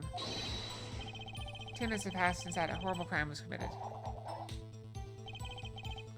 And this is the proof. Well, Mr. Wright? Well, if that seemed important... I don't see any problem with that testimony. Let's get all the way through before we press on. Sometimes the most magical thing of all is the truth. The one that with time was my partner, not me. You entered that hospital room at 11:20 p.m. Time given by the defendant, Zach Gramery, was 11:05 p.m. You didn't run into him at the hospital that night. That's why I never performed with amateurs, you see. Huh? Picture revealed that nighttime hospital. Outside only the pale light of the moon. Too just as we were to meet such circumstances. I dare say that would ruin the mood completely. Mood is in the question here. Other witnesses saying that they didn't meet, yeah? But what is magic if not the study of beauty? Us meeting was not only out of the question, it was an impossibility. What is magic if not the study of how to make absolutely no sense at all? That said, is there a contradiction there? Okay. Any problem with that? That's fine. Alright, blah blah blah. So we got 3 places to press. Now by over a matter of minutes, precise is right. I'm pressing with impunity will earn it. I mean, nice penalty too. Better focus on one thing. This time of death.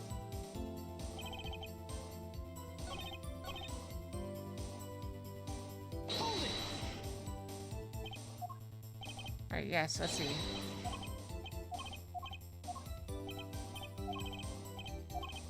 Okay, not this one, it's the next one.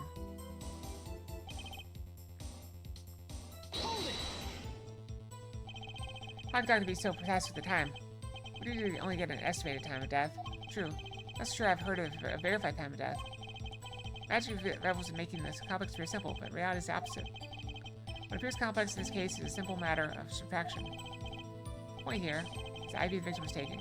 IV bag functions for our purposes an hourglass. IV needle fell out of the victim's arm the moment he was shot. This measures the remaining IV liquid.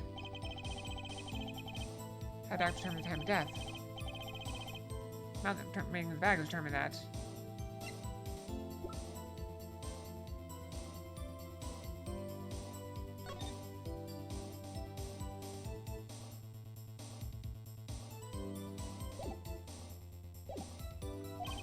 The IV had stopped 10 minutes after administration began.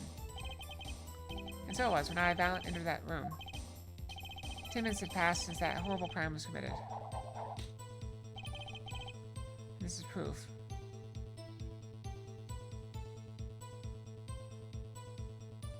Start the IV, 10 minutes, 10 minutes. Well, Mr. Wright? That seemed important. Well, seeing how it is the biggest clue we have to the time of death, I'd say it's very important. Agreed. It'd be hard to imagine a more precise way to determine the time. What power of arithmetic? Yeah, well, this will add this detail to his testimony. Time's the most magical thing of all. It's the truth. Water of life springs not eternal. The remaining IV liquid proves my innocence. Water of life springs not eternal. The remaining IV liquid proves my innocence.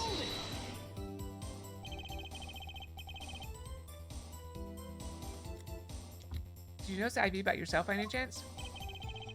When first I entered the room, the stench of gunpowder assailed me. Next, the mark of death upon my mentor's forehead. And then his left arm did I spy a rose, drooping and wilted. Its thorn, the discarded IV needle. Knocked from the vein by the force of the shot, luckily for you. If that IV had not been there, why, you might have been a suspect. Indubitably so. I might say it's thanks to my lucky color. Your lucky color. Indeed. Even today I wear it proudly upon my suspect self. For it always, without fail, brings me luck. I was Zach and Valent, won their first Magician's Grand Prix. Yes, the very one held by the Association of International Magicians. I was adorned in this attire then too. And a trophy, a bust. What a day that was. Oh, this is one trip down memory lane no one needs. Remember the thing where we had the magician? One thing? Is it time for ads? I think it's time for ads. My lucky color, yes indeed, and the IV too. I say I think it was huge, especially for me, Valent. Was it?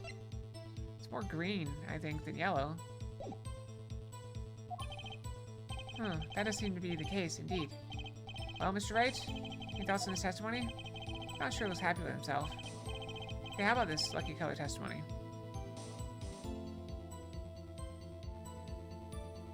I feel like I need to save. This is getting dicey.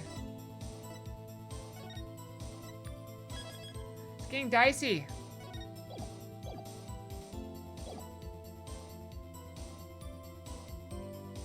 Can I look at the history?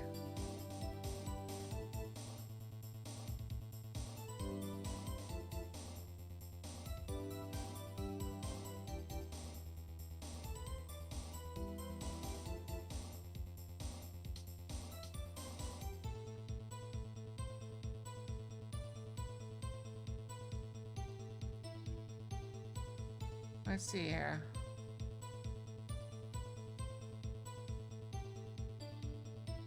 Why would the ivy stop when it comes out? Wouldn't it just keep flowing? So it sounds like your lucky colors brought you plenty of luck. Not this time, Mr. Valent. The colors betrayed you. I'm afraid you've lost me. Your Honor, witness testimony which now clearly contradicts the evidence. What? Please call my warning at the beginning of this trial cross-examination. Mr. Wright, basic accusation will be doubly penalized. This latest accusation is well-based. Don't worry, I've got all your bases right here. Very well, let's hear the defense's claim. Here's your evidence that contradicts what Mr. Valent has told us. It's green. That's not yellow, it's green.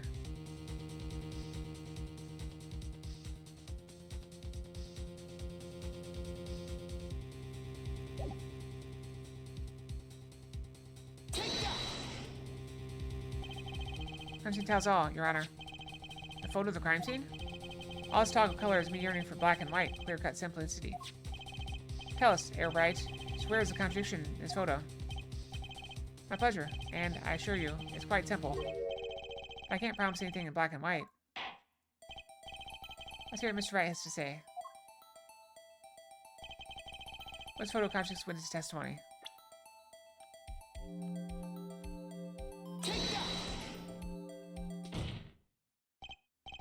Valent Grammary, let's get one thing straight about your lucky color. It's yellow, yes? Kind of takes the mystery out of it, but yes. Anything wrong with yellow, Mr. Wright? Yes, there is. That's absolutely wrong, in fact. Take another look at the photo of the crime scene. But what's this? Confusion, doubt. Tell us, what do you elderly eyes spy? Even my elderly eyes can see the problem here, Mr. Valent. Look at the IV bag. Ach! Well, what is this? What? Magic. It would be hard to call the IV liquid yellow. Alright, let's pause here for a second and go brush. I'll be right back, okay? We'll do 2.5 minutes so we have, we'll figure it out. I'll be right back.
Alright, still back in plenty of time. We got 42 seconds left.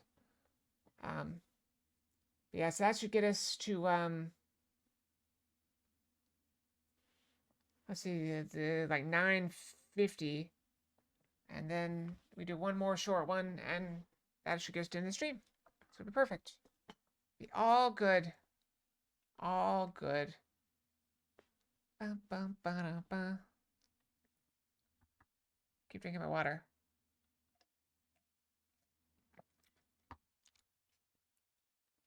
I don't know how relevant the color is, but the theme of this is just poke holes in testimony. And even if it's just minor, then you get to the big stuff. All right, let's go. It'd be hard to call the IV liquid yellow.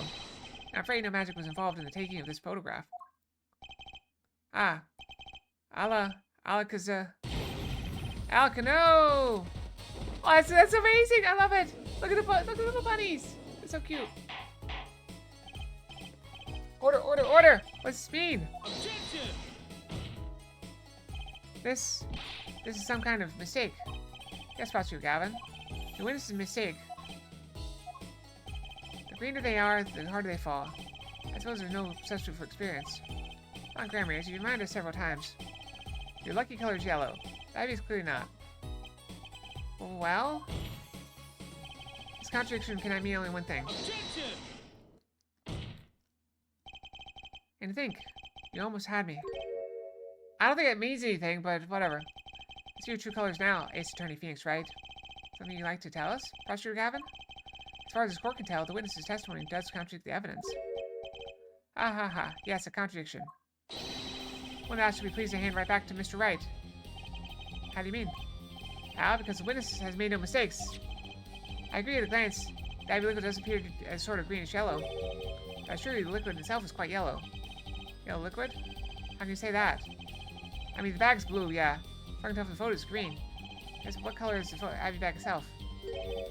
The bag? You mean the plastic bag on the hook? It looks like I want to say light blue. Precisely. Figured out yet? The yellow liquid in a blue bag and green. This incidentally is the liquid's true color. But how would he know that? How do you know that unless he refilled the thing? I see. Explanation does have the ring of truth to it. Objection! As I thought, there's no substitute for experience, Prosecutor Gavin. What? You may tell a good tale, but you've just proven something rather grave, for you, that is. Grave? Liquid in the IV is yellow, yes. But how does this witness know that? It's quite unnatural when you think about it. You think about it, you did think about it, didn't you? Ah, Irk. Your Honor, the defense will request an explanation from the witness. As seen the crime, the IV liquid appears to be green. So let me ask, how did the witness know that the IV liquid was actually yellow? Alakazoo! The bunnies! Alakazoo, Mikey, OMG! Order, order, order! Mr. Wright, you will explain this at once. It's clearly knew the color of the IV liquid. I'm sure it means something, but what? I can think of only one possibility, Your Honor. The witness, Valiant Grammary, has testified that the IV liquid was yellow because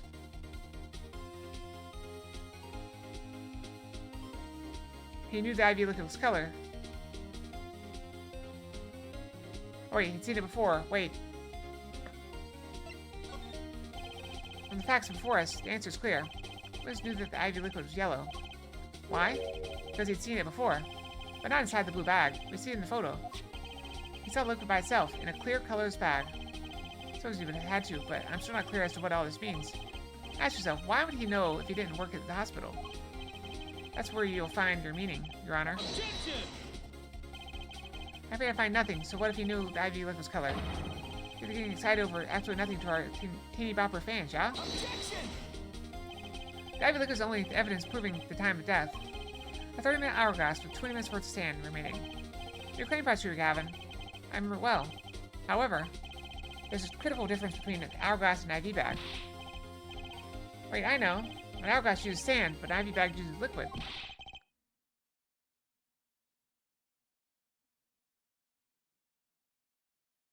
I'm right, right?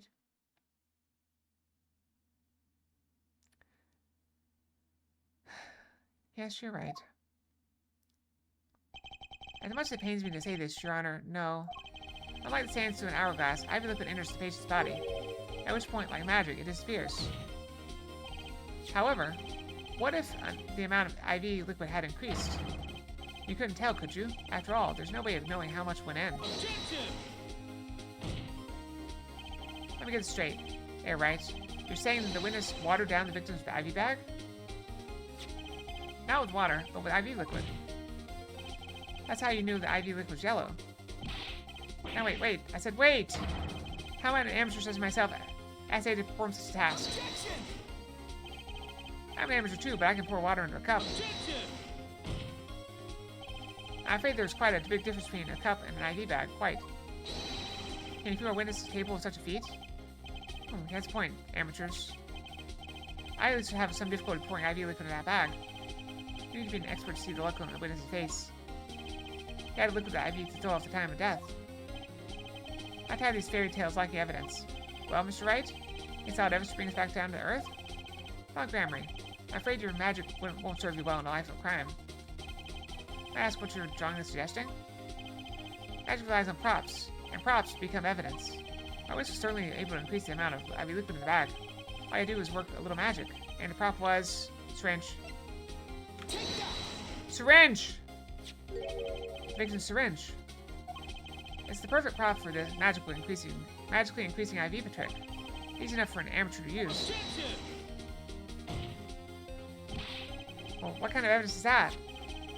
Syringe was clean, not a trace of liquid in it. And don't you find that odd, Prosecutor Gavin? Well, what? The victim had the syringe to administer his insulin shots. There should have been a trace of insulin left inside. Well, Valiant Grammary, as you point out yourself, the IV liquid makes the perfect lock. One that you could manipulate at will. Alcazar! How many pigeons does he have?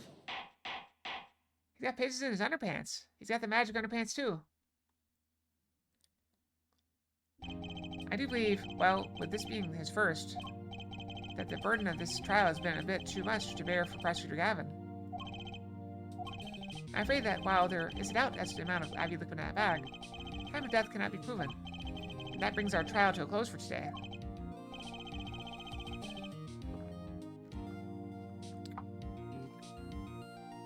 Well, maybe I can squeeze an extra day out of this. I can do a little much-needed investigation work. Objection! I thought we were done. Ha. Truly, there's no substitute for experience. Nothing blinds one to the truth so effectively. A word to the wise. Underestimate the young, and they'll sweep your feet out from under you. In a way you never ever expected. You see, I know exactly what you're thinking. What's he talking about? You say the witness used the syringe to manipulate the level of IV liquid. There's no proof.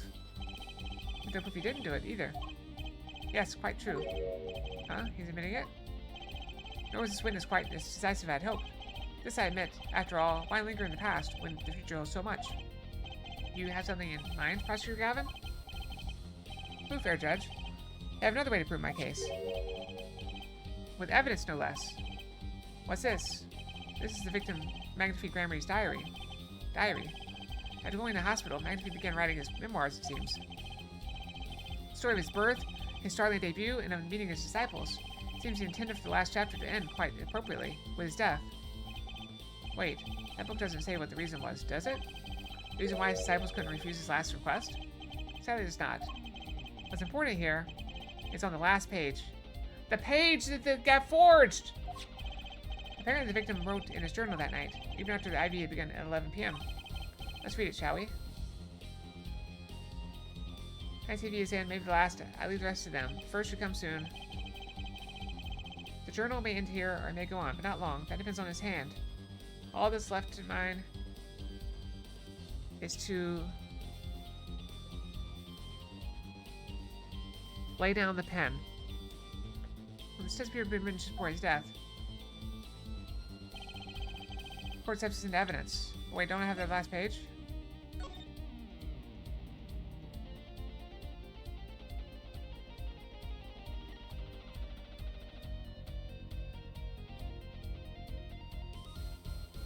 Seems fate's clock will make me wait a little longer, at least only less than 10 swift minutes remain.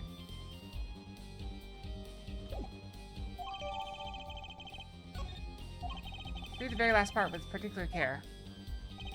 His journal may end here or it may go on, but not long. That depends on his hand. Of course, by his, he refers to our defendant, Jack Gramery. That would make sense, yes. He was the first scheduled visitor, after all. Look at what he said before that. His journal may end here or it may go on. It may go on. Matthew Gramery intended to write again. That is, if Zach Gramery didn't pull the trigger. I see the defense understands the meaning of this. Victim's diary does not go on. It ends. Because Magnifi's life was brought to an end by the defendant, Zach Gramery. Order! Except for the missing page! There's a missing page! Order, order, order! Prosecutor Gavin. Are you certain that Magnifi Gramery wrote this? There's no mistake in his handwriting. Well, this seemed to be significant. According to this, Magnifi did intend to continue his diary. If his diary ended here, which plainly it did, then the one who pulled the trigger was the first visitor. Zach Gramery. Well, how do you like me now, air right? Tilted green for your taste? He's right about the diary being pretty clear, so I find it hard to believe. He overlooked such an obvious problem with his precious evidence. Well, Mr. Wright? Witness testimony we heard was lacking, but put together with this evidence, it seems quite suspicious for a case. Diary's accepted like this. The trial's over. It's time for me to show them something. I'm left with no choice but to show my own evidence. What? Do you have some evidence that overturns his diary? It's not too late to rethink this and avoid more embarrassment. Very well, please show us your evidence, Mr. Wright. Instantly, don't even think of showing us this diary I've just shown to the court. Now that we've come this far, I hope you have something a little more decisive. Shows evidence proves the victim continued writing his diary. Alright, I'd be happy to. Evidence proving that the diary didn't end with this page is... First, take a close look at this diary. Note that the page has clearly been ripped out. What's this? I hadn't noticed that at all. That's why we're still here talking about this. It just so happens, I have here what I believe to be the missing page. Alka, I don't believe it. Looking at this page, it's hard to imagine that the first visitor that night shot Magnifi Gramery. That's the defense's position. But wait, let me see that.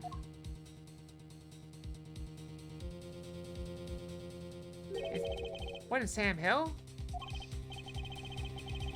Why, this is a continuation of the victim's diary.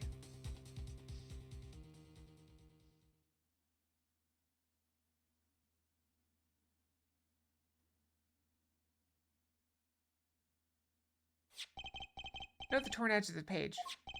It's a perfect match with the torn remains of the last page in Magnifi's diary. Quite remarkable. Would you care to explain what all this means, Air Attorney? The diary continued after his first visitor came, which means that the victim was still alive after Zach Gramery left, leaving no one to take his life but the second visitor. Valiant Gramery! No! No! Handwriting, too. Matches that on the other pages. This is, without a doubt, the genuine article. Order, order, order! But wait, that's impossible. I mean, I couldn't have written that. Objection!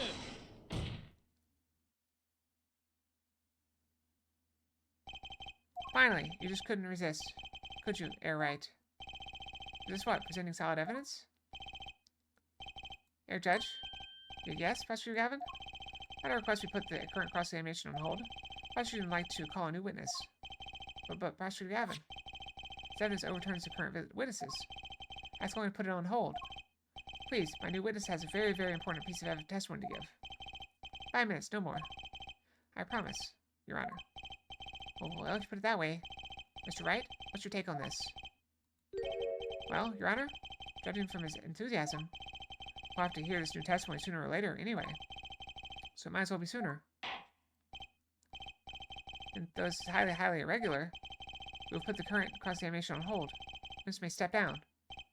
Now, Prosecutor Gavin, please bring this surprise witness to the courtroom.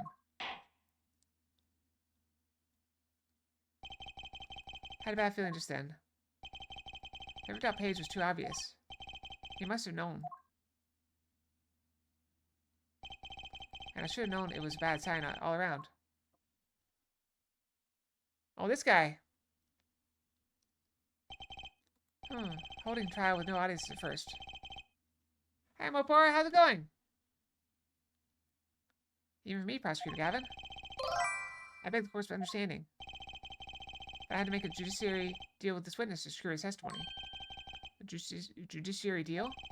Because the testimony may have some legal ramifications, shall we say. I thought it best to contain the information to this room. Very well. I'm doing good. Surprisingly good, considering I took a pill that's supposed to help me sleep, and I'm not loopy. So, pretty good. Very well. And you're the witness, I gather? Ah. Yes, sir. State your name and occupation for the record. My name's Drew Misham. I'm a painter. Painter? And you are somehow related to this case? No, well, not per se. Now, one simple question for this witness. Mr. Misham, was it? Do you know what this is? Oh, yeah. I know it well. How's that possible? Have you seen this diary page somewhere before? Oh, yeah. I mean, I made it. You, what? You made it? Yes. You might call it one of my works. Prosecutor's office received a tip-off yesterday.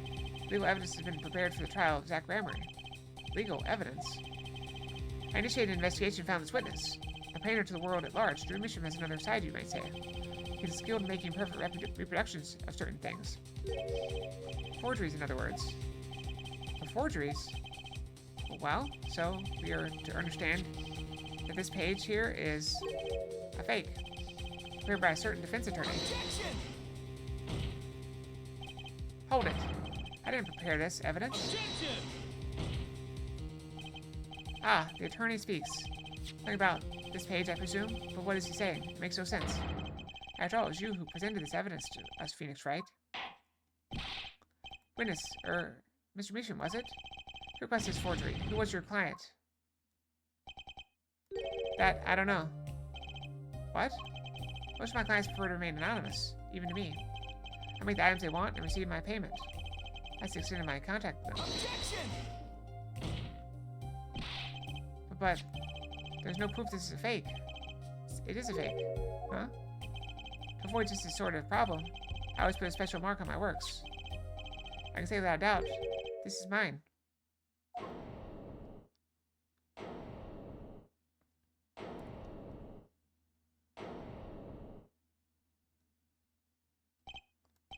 Mr. Wright, you have just presented illegal evidence to this court, my court. It's cares to me.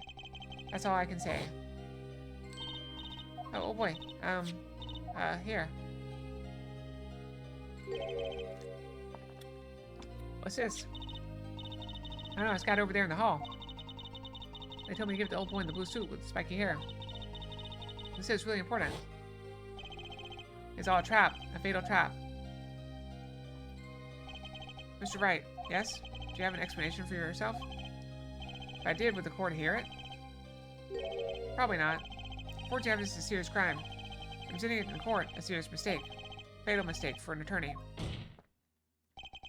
Fatal too, perhaps, for your client, I fear. Tell me, what kind of defendant relies on forged evidence? The answer is quite clear. A guilty one. Objection! Your Honor, wait. I understand that presenting forged evidence in court is a serious crime. So you cannot hold my client responsible for actions I undertook as an individual. I'm sorry, Mr. Wright. Your Honor, another close call, I dare say. Prosecutor's office hadn't received that hot tip. Everything would have gone the way you wanted it to, yeah? I even gave you a chance. Too bad you decided not to think before embarrassing yourself. There's no need for further discussion on this matter. This witness dismissed.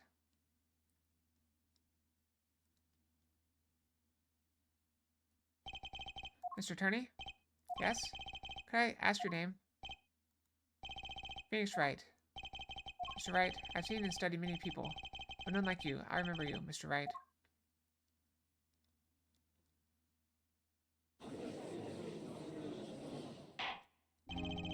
I deeply regret having to declare a verdict in this way.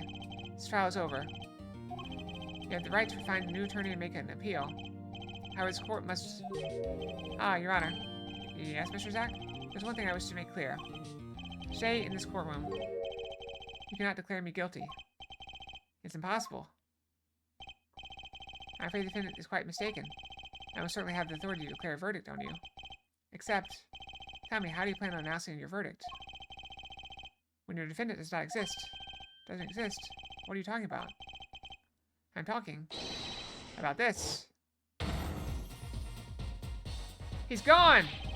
Mr. Enigmar. The defendant's escaped. Find him, quick! Bailiff, close all exits from the building. On the double, he must not be allowed to escape. That day in that courtroom, a miracle occurred. Defendant, Shady Enigmar, aka Zack Gramery, did not just escape from court. He literally, unbelievably, vanished. Right before the bailiff's eyes. That's amazing. I love it. Do you think he's still alive? No one ever saw him again, not since that day. This is a Gramery miracle. Ah ha ha ha ha ha ha.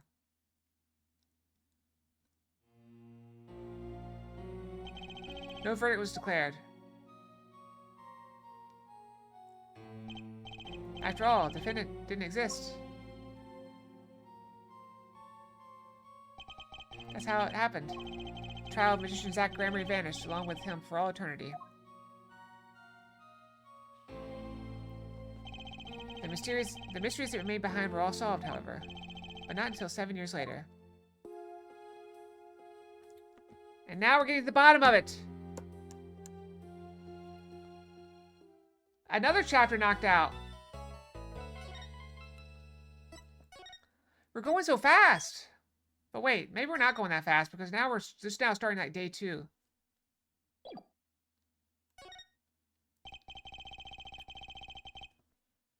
That trial 7 years ago was the beginning of... Excuse me. That trial 7 years ago was the beginning of it all. This I know beyond a doubt. The mysteries of the past work their magic on the present. But you'll soon be finding all of this out for yourself. Which of Magnifique Gramery's disciple pulled that trigger? You had tacos last night? That's awesome. How spicy do you like your tacos? Like, if you could put a Scoville level on the spice you put in them, where would you put it? Spicy? So would you say like 1 to 10? With 10 being like a million Scoville, that's like Carolina Reapers. Like 2 is like jalapenos.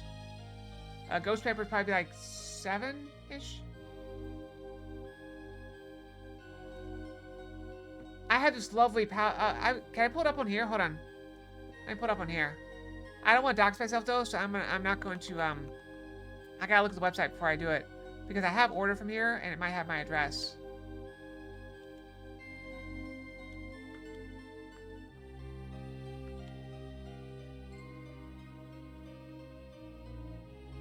There it is. Hold on. Ah, here we go. Okay, it does not appear to be logging me in. Okay, this is the stuff I put in it. I can't feel my face. It's got Carolina Reaper, Maruga Scorpion, Ghost Pepper, and Habanero peppers. This is the stuff I'm putting in my tacos.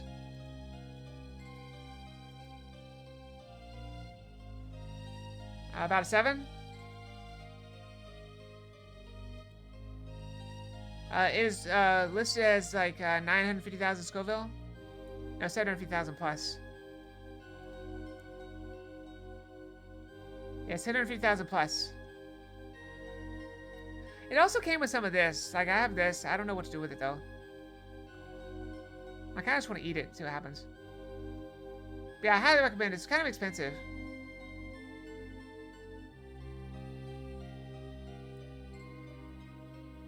But it actually tastes really good. Which of Magnifique Gramery's disciples pulled that trigger?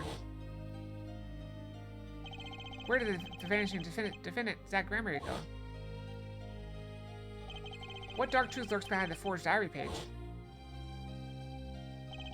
And what about the girl who was left behind?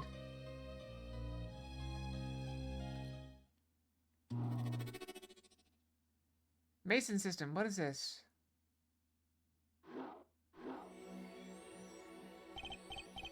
Pass left these 4 keys to unlocking the truth.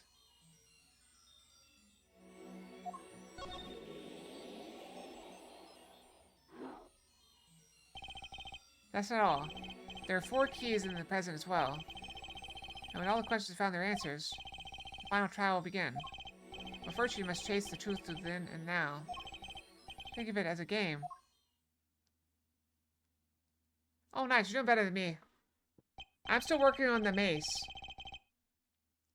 The best free mace in the game.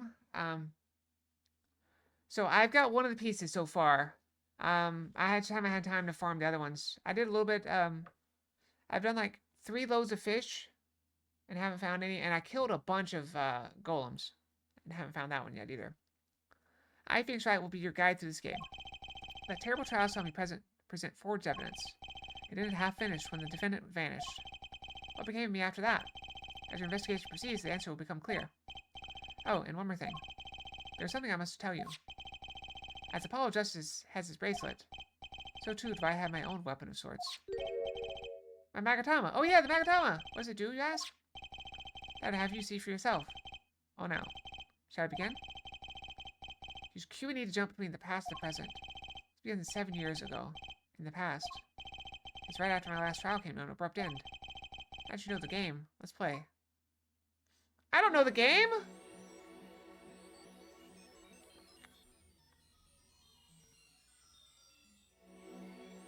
Alright, let's go, I guess. Nightmare trial was over. And the new nightmare of figuring out what had happened had just begun. I want to wake up to walk away. Zavik? What's wrong? Did the microphone pick that up? I'm already playing a game. I'm apparently playing a game within a game.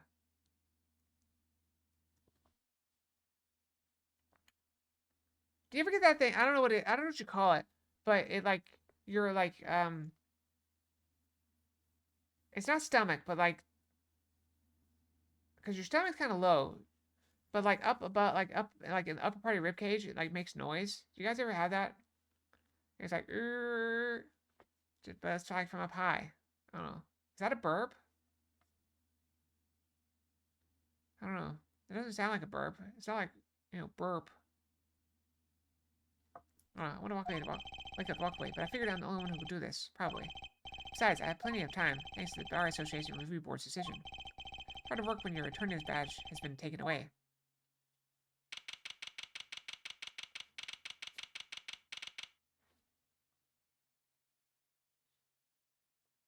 Besides, I think people want me to finish this. If I don't finish this, like if we can finish this trial today or tomorrow, then we still got 2 more games, I guess. I don't know. What strange sight doth mine eyes behold? Excuse me? 2 men on either side of a single transparent pane. Yet it seems fickle fate has switched sides, so to speak. The forger of fakes walks freely, while the innocent languishes within these plexiglass confines. There's been no proof that I forged anything. No proof that I took the life of my dear mentor. Yet, these chains cannot hold me for long. The stage awaits. And what, may I ask, awaits you? A little piano and a cold little hole in the wall. But since you are here, what shall we discuss? The shooting of Magnifique Grammary, for one. Who pulled that trigger? Valet or his partner Zack? His partner vanished before the answer could be found. I'm going to get closer to the truth. This is the place to start. I have to hand it to my partner. He knows how to make an exit. That's talent. Yes, he made my attorney's badge disappear, and he never even touched it. Glory's spotlight always leaves someone weeping in the shadows. His very disappearance by is itself a revelation. Revealing what? That Grammary killed Magnifique. It's as good as a signed confession. That's certainly been the public opinion's take on it. I grow tired of my cage. By the time my release is near, I must go and prepare. Planning on jumping back into the magic right away? As long as an audience waits with bated breath, there will be Valent, and also, yes? None of my partners disappeared. Magnifique's repertoire is mine. Violent Grammar has a tradition to uphold. Is that true?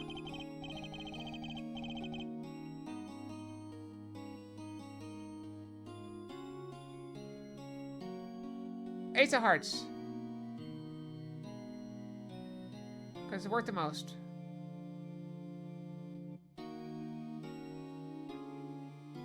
Seeing the sight, the trial was quite good to me, for her to know. And you can't pay for that kind of publicity. Suspicion on you hasn't lifted entirely violent. After all, you received one of those letters too. You're just obligated to follow Magnape's instructions as your partner.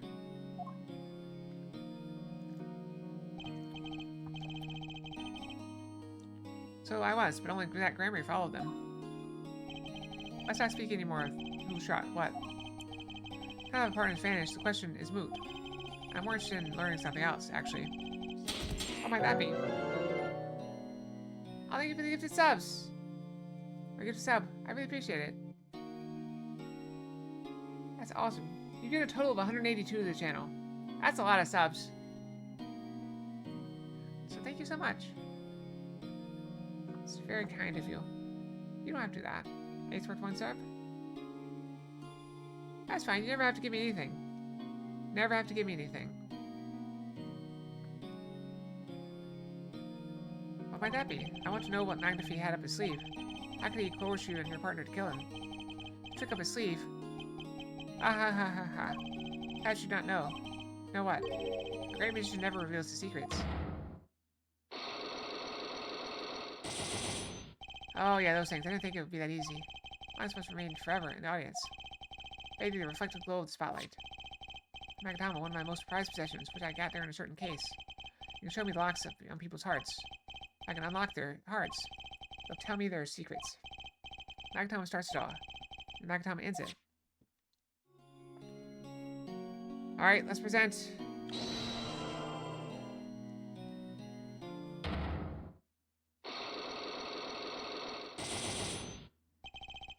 Pick up his sleeve. I'll find my seat in my pants in this one. There must be a path leading from the evidence to the truth. That's what I'm going to find. That's someone to take a life, even one not long for this world. That's asking someone to commit murder. Yes, our mentor was found at dramatic moves, and dramatic finales. He got his wish. His life was taken. What wings could be so powerful as to coerce someone to commit murder? I guess it was a matter of life or death. Care to explain? The troupe lived in a world of showmanship. The flashier, the better. I mean, just keep grinding out stuff. That's all you can do. Level up stuff. And flashy so often means danger, doesn't it?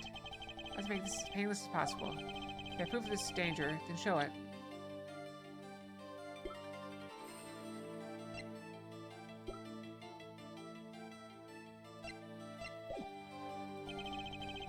Alright, I think we leave. Gonna do a little more legwork. Let's leave for now. Alright, we're gonna leave.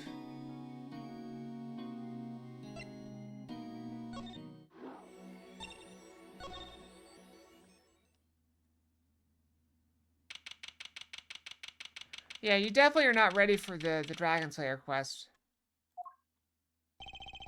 Didn't think I'd be back here for a while. I didn't want to have to remember that day. Though I deeply regret having to declare a verdict in this way. The trial's over. Your Honor? Yes, Mr. Zack? We already did all this. I think I wish to make clear. Stay in this courtroom. You cannot declare me guilty. What are you talking about? I'm talking about this. Mr. Enigmar, defense escape. Find him. Quick. Ayla, close all exits from the building.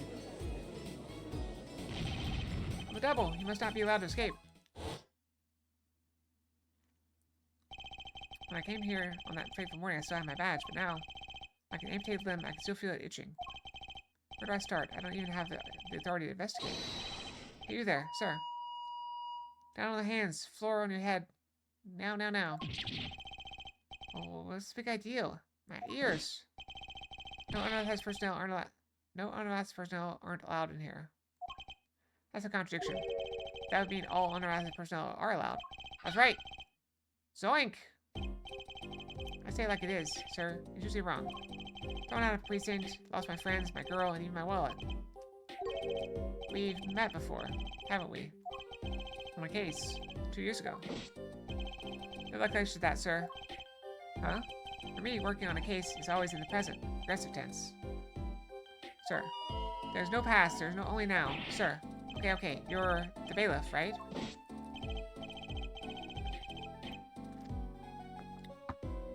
Yes, sir. Court bailiff Mike Meekins. At your service, sir. I'm asked to meet with the bailiff at this court to let the magician escape. I don't remember. I remember him, but I don't remember what case it was. I'm trying to make this as absolutely clear as possible for you, sir. It's me, sir. But you were a regular police officer once, right? Sometimes bad things happen to good people, sir. It tells me it's a long story. Let's not go there. So you were in charge of security at the time of the vanishing. I'm dying over here. Oh, it's a hard knock life, sir. Thrown out of the precinct, lost my friends, my girl, and even my wallet. Guess I wasn't the only victim.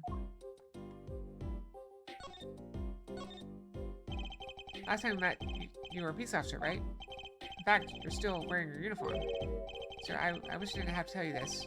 Last year, tragedy struck a rising star at the precinct. I lost my case files 4 times in 3 days. They fired me. It's real talent, actually. They don't know what they're missing. So here I am, sir, forced to start from square one, a lowly bailiff. It's your uniform. I took it with me as a souvenir the day I was fired. That can't be legal. So you were the one who let the magician get away that day? I'm dying over here. Star rises above the court bailiff is full of hope. Then tragedy strikes. Is there anything you can tell me about it? How's that Grammy's disappearance? Oh, the humanity. That's enough of that. Oh yes, I'd say it was around 2 p.m. when I heard a commotion in the court. I opened the door to see what might be amiss. The door slams open, slam, and some guy's face is right there in front of me. Face. So you saw someone suspicious coming your way? Yes, and I, being a bailiff of little standing, I gave chase. Chased that steel cat all the way down the hall, sir. A diagram of the court bailiff here. Ah, this courtroom number 7, that's where I was, sir. All myself, nary a friend to call my own. And which way did Zach Grammer run after bursting through the courtroom? Coming up like this and around the corner, like that. So I, with no delay, ran after him with no delay. When I turned the corner, I saw Mr. Man. That magic man run to the defendant lobby. Swiftly I ran. Following him, I threw myself boldly into the room. I remember like it was right here, because it was. Lobby number 2, sir. Ran into this room. Huh, I don't see any place to hide in here. You're not, sir. I didn't believe it. Here, in this room. The magician, gone, vanished like a puff of smoke. There wasn't even any smoke. He was just gone. It's impossible. Yes, that word. How many times have I said that word? The sound of it caused me indescribable pain. I'm dying. I'm dying over here. Oh, okay, I won't say it again, promise.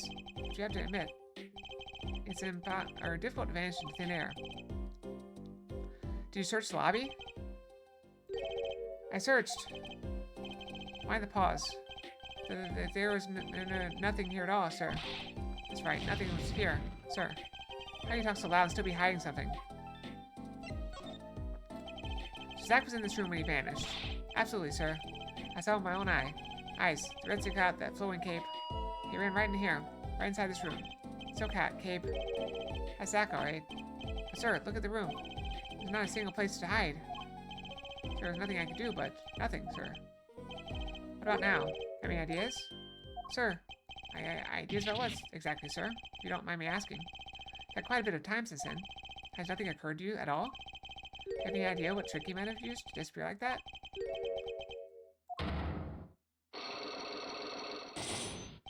Only 2?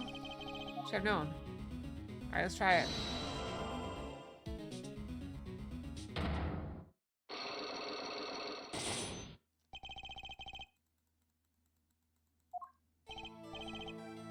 Okay, Mr. Meekins, what do you know? Spit it out. Hey, what's the atmosphere in here all of a sudden? You know something, and I'm going to find out what it... Zach Grammer vanished in this room. How do you do it? How, sir? Well, sir, I can't say sir. Why are you so nervous if you aren't hiding something? Well, sir, you see, at the time, sir, I was here and... Listen, it's impossible. What could such a little girl possibly do, anyway? What did you just say? Yerk, sir, did I just say something, sir? No, you screamed it through that megaphone of yours. There's someone else in the room, wasn't there? Sir, I'm going to have to invoke my right to remain in a state of not talking. Okay, Meekins, you don't have to tell me who Zach's accomplice was. I know it was here that day. Sir, I never seen that girl until just the other day. Mr. Meekins, I'm not buying it. She's the only little girl on the thing. Sir, why'd you like a chicken? So that day, she was here in the room, sir. He wasn't. You mean you chased her into this room, not him? Sir, in my days as a police officer, literally days, I learned a thing or two. Okay, just one thing. Was how not to mistake a girl for a 7-foot-tall magician. 10 feet? Zach isn't that tall, is he? You have a point. I find it hard to imagine that anyone may mistake a little girl for Zach Bramry. But you saw something. And therein lies the trick. I think you know what it was, Mr. Meekins. Tell me, does this trick look familiar? We don't have it. We don't have it. Alright. So, it's the thing she has with the hat guy. Mr. Hat.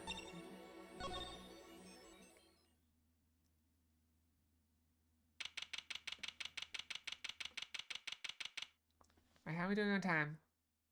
I still got 9 minutes till of ad time missing. Oh, good morning, Daddy. I'm so glad you came. You okay, Daddy? Did I take you on you? Ha ha ha ha. I'm fine, as always. The boy's here to help me after all. So man to you. I'm wearing this cute outfit you have on. Thanks. My first show's today, after all. Things have passed since then. I called her into my office. Tracy, there's something we need to talk about. It's been 2 weeks since your father disappeared. We need to start thinking about your future. I did some calling around. This is hard to say, but you have no living relatives. So, I was wondering if you want to stay with me for a while. Just until your daddy comes home. It won't be long. I hope. Of course, it's totally up to your choice. If you don't like it here, you can go wherever you like. I can look up some places you might like to stay at. It's so weird. Mr. Attorney, Daddy told me about you. He said I could trust you. Huh? Really? If I stay here, does that mean you'll be my family? Huh? I guess so. Getting weirder. Mr. Attorney? Or actually, why don't you call me Nick? Or you can call me Daddy, if you like. It doesn't have to be today or anything. Okay, say Daddy. That's quick. Yes? If I move here, I have to switch schools, right? I was thinking, I haven't paid for lunches at my last school. For a year. Thanks, Daddy. Ah. Oh, in this office. It's a little blah. A little color goes a long way, you know. Ah. Oh, Daddy? You got fired from work, right? Not sure one bit. I'll work twice as hard. We'll make it through this. Trucy, how old are you? Oh, I'm 8. Don't let appearances deceive you. I'm a young professional. Stick with me and you'll do just fine, Daddy. Ah, thanks. Why does it feel like she's already in charge?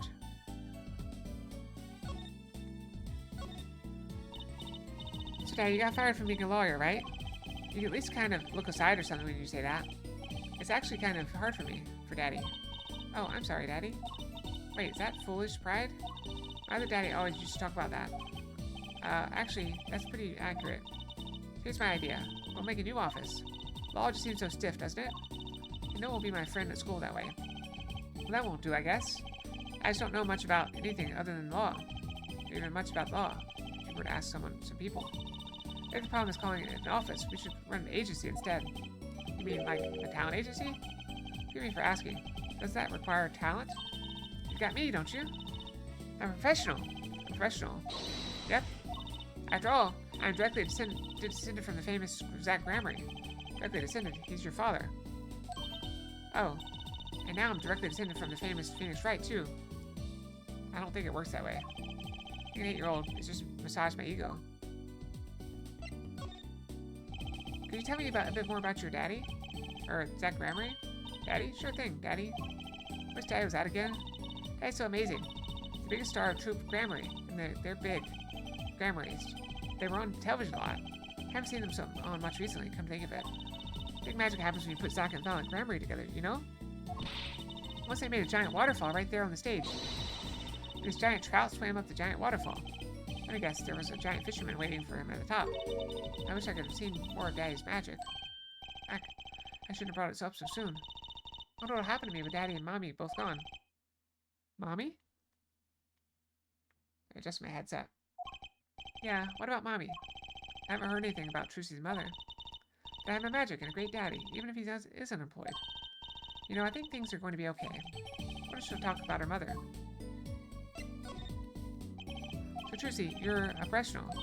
Yes, it's like that thing they say. Baby frogs grow up to be frogs. They say that? I always thought it was funny, though. What was? Aren't baby frogs called tadpoles? Maybe they thought it would be easier to understand that way for kids. How stupid. Right.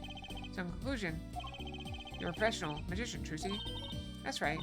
Well, want to see a trick? You're going to do a magic trick? Please show me. Actually, I would like to see your trick. Future an agency depends on it, after all. That's the spirit. Ready? Here goes. Ta-da! Hey folks, it's Mr. Hat. I gotta say it's good to be seen. Yarg! Whoa, that was startling. Amazing Mr. Hat. Isn't he great? In the neighborhood, Mr. Hat, at your service. He certainly makes an impression. Doesn't he? Haha, I'm so glad you like him, Daddy. My routines do get a bit heady at times. Haha, get it? My friendly neighborhood hat, Mr. Hat nearly gave me a heart attack. Alright, boom, we got it. Alright, we can go unlock the thing now. Tell me about your mommy? Is this okay? Mom is so pretty. She's like an angel up on stage. On stage? You mean with your daddy? Yep. She's always there with Zach and Valiant smiling. But then she went away. Went away? It was a grand illusion. But she made a mistake. She vanished, and I guess she didn't know how to get back. Maybe so. I cried then, a lot. That's when Daddy gave me this, here. The locket! But wait, it's got the wrong person in it. This is your mother? She's beautiful. Her name's Thalassa Grammary. Poor girl. I didn't know her mommy had gone missing. Now her daddy's vanished too, right before her eyes. Hey, Daddy, you won't... Don't worry, I won't vanish, I promise. Right. You can't even do magic. You're like a backup plan. Daddy always said to have a backup plan.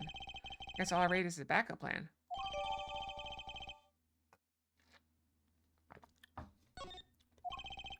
think that's probably enough for today. Sorry to ask you so much all at once like that. It's okay, after all, we're family. I just hope you're ready. Oh, thank you for the pats. The right talent agency... Oh. Nope. I escaped. The right talent agency opens tomorrow. Well, what? But are we representing anyone? Me and you, that makes two, Daddy. I think you need more than that to make an agency. Besides, you may be a magician, but I have no talent. I'm sure there's something you're good at. Oh, when you put it that way. You don't have any tricks? No standbys? This would not do. Bush should always have a trick or two in his pocket. Okay, I'll think of something. That's the spirit. See you bright and early tomorrow, Daddy. Welcome to the team, Daddy-o. The team, right. Notice a magician vanished to leave something behind. That's how Trucy became Trucy Wright, my daughter. To be honest, I was pretty lost those first few days. Thinking back on it, it was a pretty dark time in my life. But Trucy, happy, smiling Trucy, she was my light.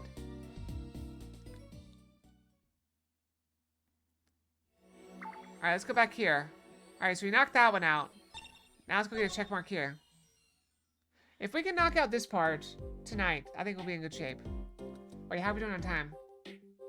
Alright, we're gonna go ahead and run an ad real quick to kill the pre-roll. We got what? We need what? 4? Let's go ahead and do 2.5 minutes. Just be safe. That'll cover us in case we run a little bit long. Alright, I'll be right back.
I'm back. Did the ads finish?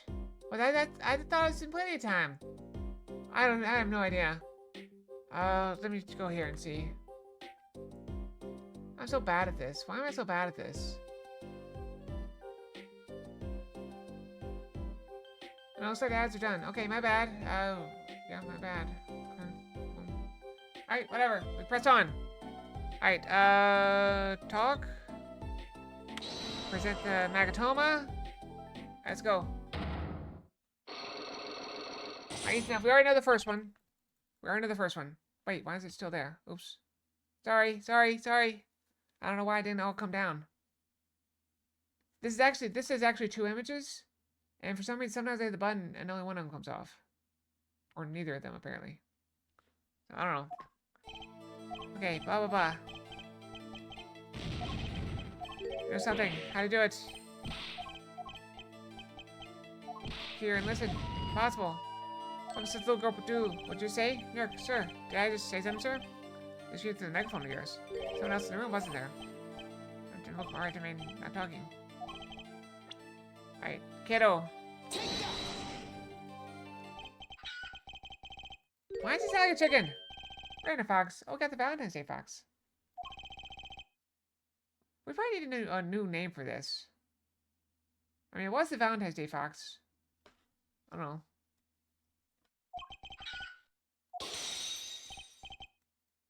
I don't know, maybe it fits.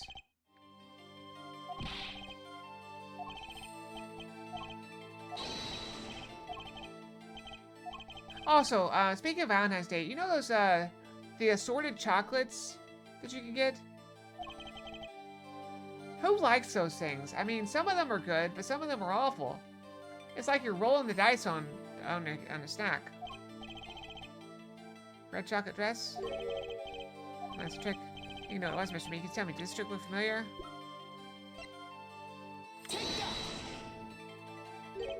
What's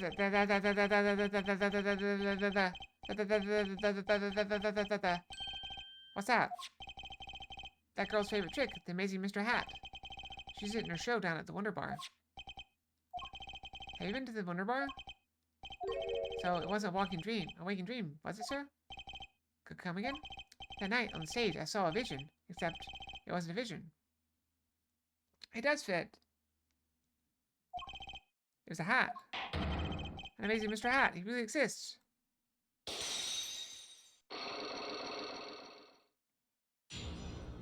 Alright, we unlocked it.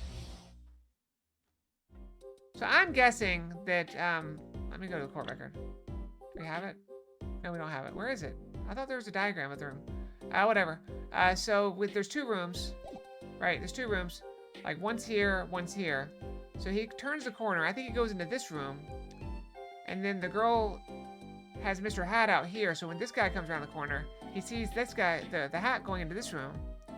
And thinks it's the guy. And so he chases over there. This guy's already gone. I remember it clearly, though the details are a little vague. Okay, that kind of contradicts itself. That Grammar entered the courtroom. You gave chase and cornered him in the corner room, sir. That Grammar, don't even think you can escape Meekins. Down your hands, 4 on your head. Hello? Something the matter, mister? No, that is... Sir, I'm currently chasing a suspect, sir. Zach Grammar, do you know him? Oh, I love Zach Grammar. His magic is the best. I'm his biggest fan. I see. That's why you're wearing that costume you're wearing. Anyway, that very same Zach came to this room. But no one's been in here except me. But he has to be in here somewhere. On the sofa, in the trash can, behind the painting, under the rug. So Trucy was his accomplice. Oh, I saw something funny. This is an old cop show. They go and the woman, they're looking for a man, and they're like, you know, oh, have you seen him? And the woman's like, I can't say, and you know, whatever. And so they're like, okay, well, we're just gonna look around if you don't mind. So they're looking around, and they see the mattress in the bedroom, and it's like at an angle, like this. And they're like, gee, I don't know, where is he? Is he here? And they're looking in the closet. They're, you know, they're looking under the dresser. And after like 5 minutes, like just like goofing off, pretending to look around, they just lift off the mattress. The guy's just laying under the mattress, plain as day, like completely visible, and they're like laughing the whole time. Anyway, imagine my astonished surprise when 1 week later, I just happened to walk in the bar and see him, Mr. Hat. I couldn't believe my own eyes. For a while, I thought it had all been a long dream. A dream that lasted a week. It wasn't the magician who disappeared. It was Mr. Hat. Sniffle, sniffle. Though it seems complex, what really happened that day was quite simple. You were standing by the door, and out came Zach. But that wasn't all. Another person got in on the act, and she was standing in front of lobby number 2. Along with Mr. Hat. Ah, that's the beauty of it, isn't it? So, while you were standing in shock and amazement, the magician rounds the corner, and most likely runs through the closest door, into lobby number 1. That's where you come in. You turn the corner, in rather lukewarm pursuit. Haha, lukewarm pursuit, I like it. And at that moment, Trissy runs to lobby number 2. Then, all she has to do is tuck away the amazing Mr. Hat. Sir, I only lost sight of him for the briefest of moments. Then I saw that cape, Zach Grammer's red cape, floating like a cape. Astounding, sir. All my days of posing queries and making inquiries and increasing quarries, wasted. As if I could see them melting away like an ice cream cone left by the side of the road to die. But the scattered remains of a messily eaten chocolate parfait. Such sweet sorrows. Literally, the desserts. I'm sorry. I had no idea how much you'd suffered on account of this case. It's an honor, sir. I've apologized to people many, many times, sometimes more than once. It's the first time anyone's ever apologized to me.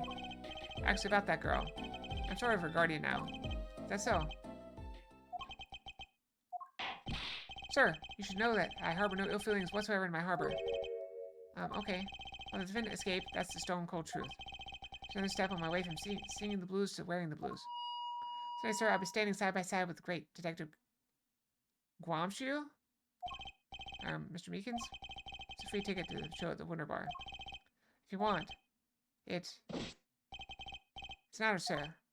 Sir, I can't count the number of things I've had taken from me, sir. No one's ever given me anything for free. Right, I'll see you in court next time then, sir. Look forward to it. All eyes were on Zach Grammy that day in court until his mysterious disappearance.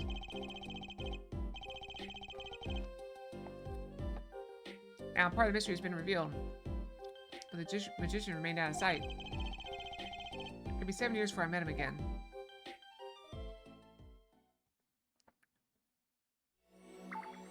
Alright, 2 down. Wait, what just happened? Why don't we just go to the present? I didn't do that. Wait.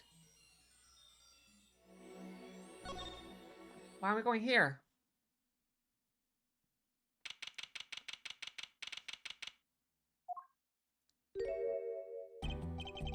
I'll be taking my leave now. Still have some work to do back at the office.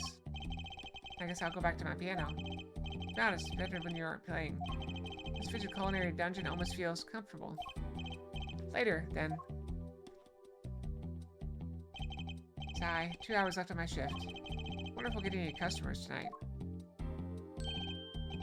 Do you know who I am? Who am I? No, but if you hum it, I can play it. Wait. Wait. It is him! The mustache that looks poorly drawn on? The locket? Just kidding, I don't do a request. How about a different sort of request? You see, I play cards. Oh, a customer. I was hoping someone would come in and save me from a night at the Keys. Seek a true competition. I've heard the Borscht Bowl Club is the place for this. Now see the rumor is true.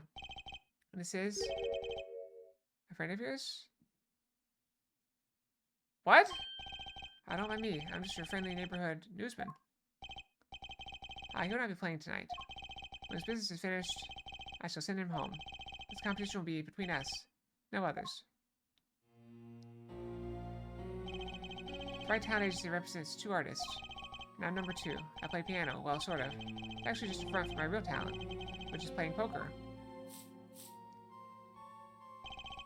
Don't ask me how I got started. I don't remember. But I'm good, real good. It didn't take long for the rumors to get around. Go to the Borscht Bowl Club if you want a real game. The guys never lost. People don't come to hear me tickle the ivory. They come to watch me play cards.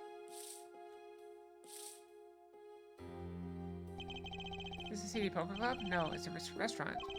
We don't play for high stakes. There's no money involved. The real players carry cash, and they're always thirsty. It's a handy source of income for the club owner.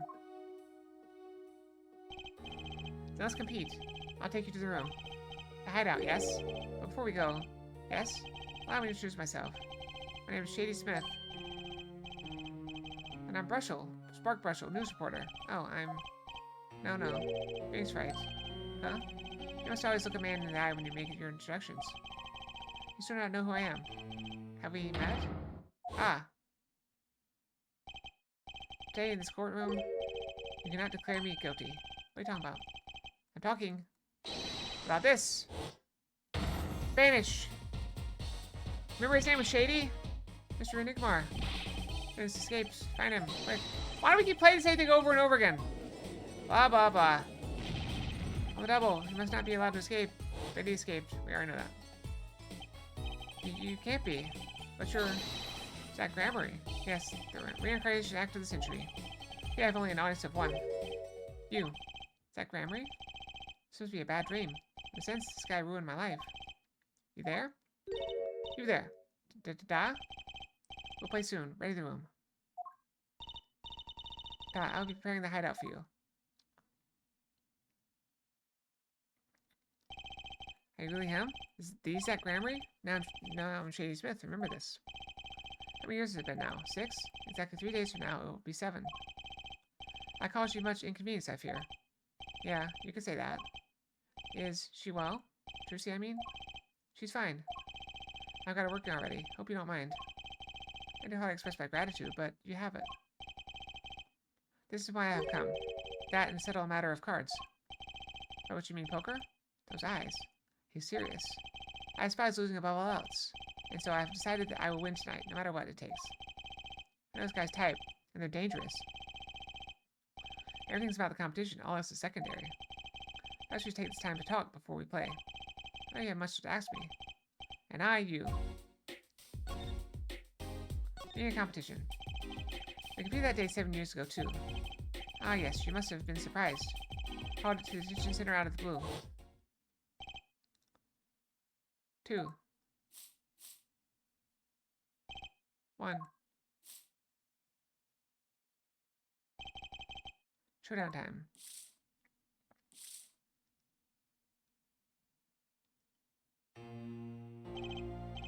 I lost. It's only a game of poker. I played for a long time. I only lost twice. Who was the first? The man I killed, of course. You choose your defense attorneys by playing poker. Some are hired, others fired. When you compete, you see a man's true nature. You know what I speak of. I know that you do. Trucy's power. Trucy, she's in class of her own. For 7 years, I've played poker here at the Borscht Bowl Club. And I've never lost once. I'm good, but not that good. I know because whenever there's a big game, I bring in Trucy. And she sends me signals. Yeah, he's got a good hand. Might have a chance if you act quick. Better call him soon.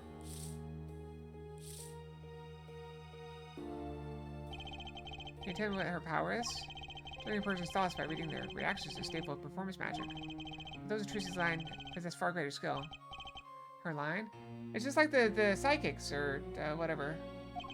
Recall you were the mediums, remember? Recall you're the second man to whom I've lost. Magnifique Gramery.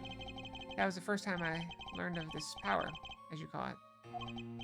Wait, so you're saying her power is genetic? Just in the Gramery blood or something? Blood. Why? I'm sorry, but it's not something told lightly to outsiders. Why come back after 6, almost 7 years, and then start revealing stuff and then like, oh, secrets. Nothing you need to know at this time. Some kind of Gramery secret then. Fine. Ask about Trucy. She's 15 this year. She's still trying her best to follow in your footsteps, you know. I see. When I planned my disappearing act, it was the thought of her alone that gave me pause. Wait, you were planning on vanishing from the get-go? Yes, and for that, I must apologize. However, I could not be found guilty that day. Because of this. This. A transfer of rights. You see, the signature? A transferal. That's Magnifique Grammar's signature, isn't it?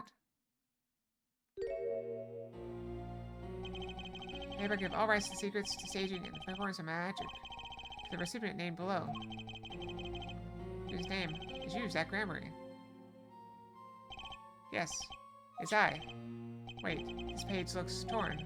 You call the diary, yes? Let's take a close look at this diary. The page has clearly been ripped out. It so happens, I have here what I believe to be the missing page. And I see that, yeah, that's what happened. How could I forget? That scrap of paper lost me my attorney's badge. This is the real page that was torn from the book. Magnifique gave it to me that night.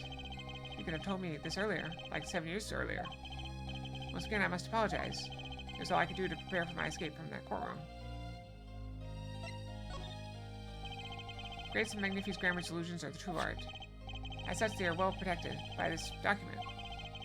Only its bearer may perform his solutions off stage. Sounds like a pretty important thing to have if you're his disciple. As rightful heir to this art, I too wanted a rightful heir. Rightful. I'm sure you know who I chose as my successor. Your daughter. That's why I've risked all to come here tonight. Brushel. Sir. Ah, here you go.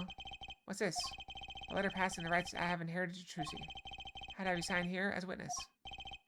But I'm not a lawyer anymore. You need a public notary. Besides, I may not look it, but I'm a certified notary. You are? And thank you for the hugs. I appreciate it. So I am starting to feel a little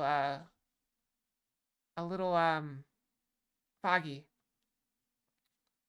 But we're still going strong, okay? We're still going strong. My brain's not, oh, more hugs, thank you. My brain is just not working, so, but my brain never works, so it's not that different, really. Yeah, I got prescribed this as something to help sleep. And I wasn't sure when to take it. I want to make sure I'm able to get up, because I know sometimes they make you sleep too long. So I took it like, what, 3.5 hours ago? By day I wear notary's glasses and hunt for news. Also by day I wear reporter's glasses and notarize. When I take off the glasses, I can't see very well. Your signature, please. This is the first reason I've come here tonight. Transfer rights added to the court record. I'm gonna try to finish. We only got like 22 minutes left. It'll be fine. Ah, I finally figured it out. Now I know why you've come out of hiding only now. It's been 7 years, you said. Precisely. There's a law that covers your situation. After 7 years, missing persons are considered to be legally deceased. So if someone was to vanish from the face of the earth 7 years ago, they would lose all rights as a living person after 7 years from that day. Smart Fox. That means all their possessions. Exactly. Which is why I'm here. I'm showing my face in public for the sake of this document. Before my 7 years are up, you might say, I'm securing my daughter's inheritance. Do you really need this document? Wouldn't Trucy inherit your estate automatically?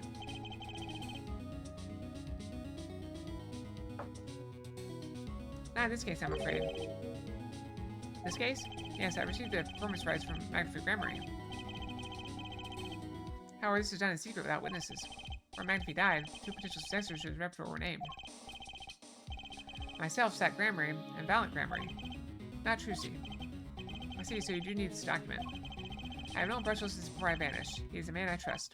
Now only 3 know of my rebirth. I took the liberty of looking into Trucy's background. I found she had no other close kin. But as you say...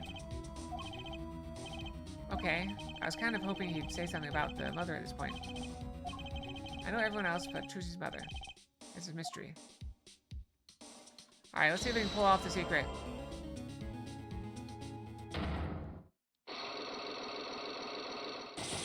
Alright, it's only 3. I have to know more about this power of Trucy's. It's like she can see right into people's minds. First time I saw her do it, it blew mine. After you were done having your mind blown, you took her to play cards with you. I gotta use the resources at hand, I always say. And I myself have no such power. But Trucy does. Why's that? Maybe Trucy got her power from her mother. Wait, is her mother the daughter of, what's his name? The guy that got shot in the forehead? Thalassogram ring. I'll not speak of that. Thassa is officially missing, correct? I think I know why you don't want to talk about her.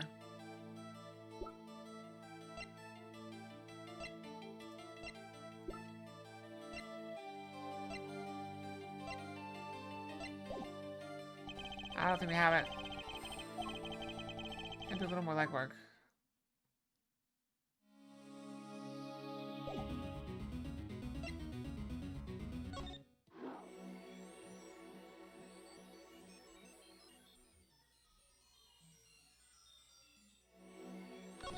You think? I want to go here.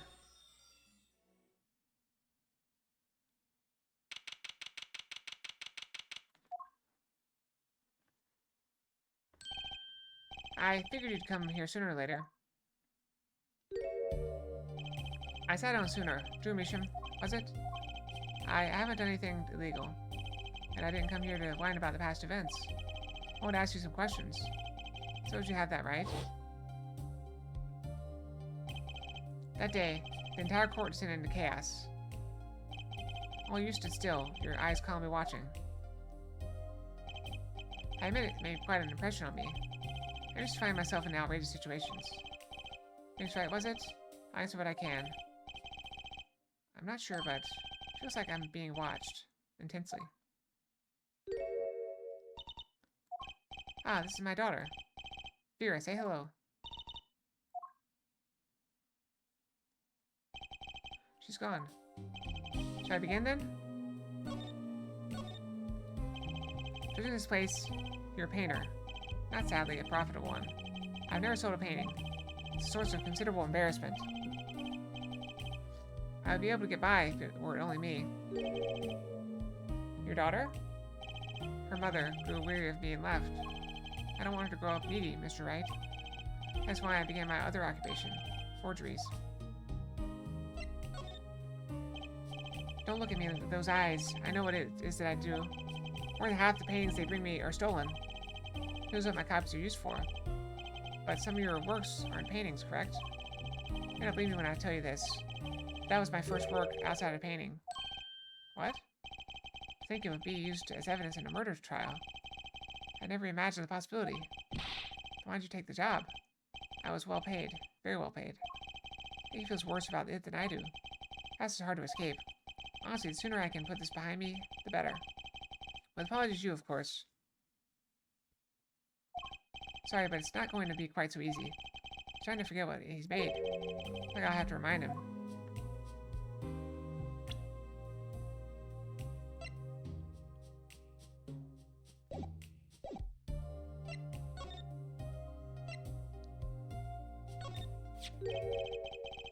Your work. Don't try to pretend you've forgotten. Sure, all you did was make a copy. That copy might have destroyed the life of an innocent man. I'm responsible too, which is why I have to know.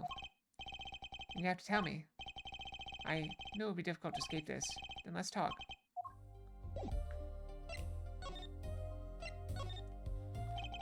Well then, ready to tell me about this work you did? It's unlike anything I had attempted before. Guess it'd be a little different from paintings. That's not what I meant.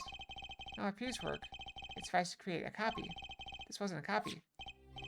The client gave me two things that day. First was a sample page, as a reference. Second, a printed document I can only surmise was written by my client. Use your writing as references to reproduce what the client wrote. Yes, as I said, it was my first job of that nature. So, who was your client? As I said in court, I do not know. Really? You were such a suspicious request? If it was me, I'd want to know as much as I could about the requester. I never met them. Not personally, I only two. Cyclock. Of course. Like you're still hiding something. Think about this work. Oops, wrong thing. Alright, I hit the wrong button. Alright, let's skip through. Skip. Yes, I got it. Cyclops.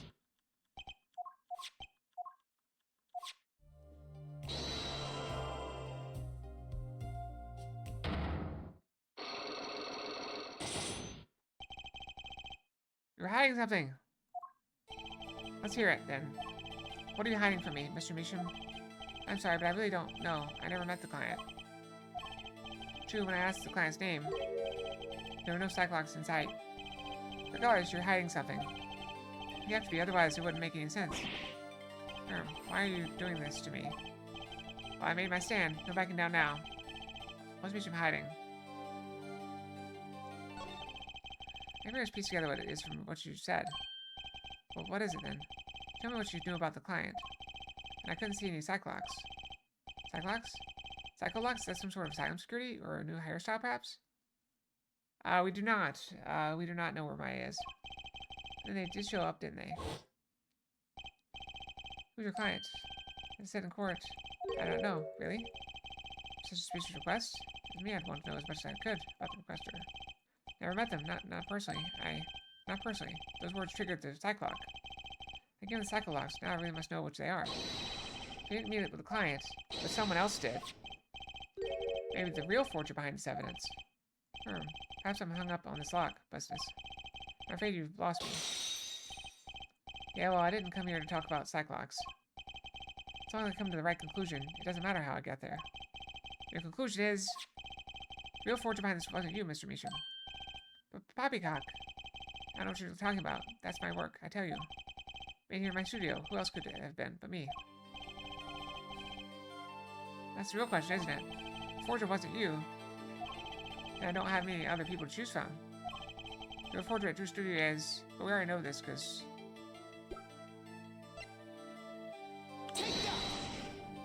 We know this from the future. The real forger is your daughter, Vera Measham, isn't it? Ridiculous, my daughter's only 12 years old. Mr. Wright, I've always been more one for landscapes, not realism. Nice comeback. You're shaking your boots.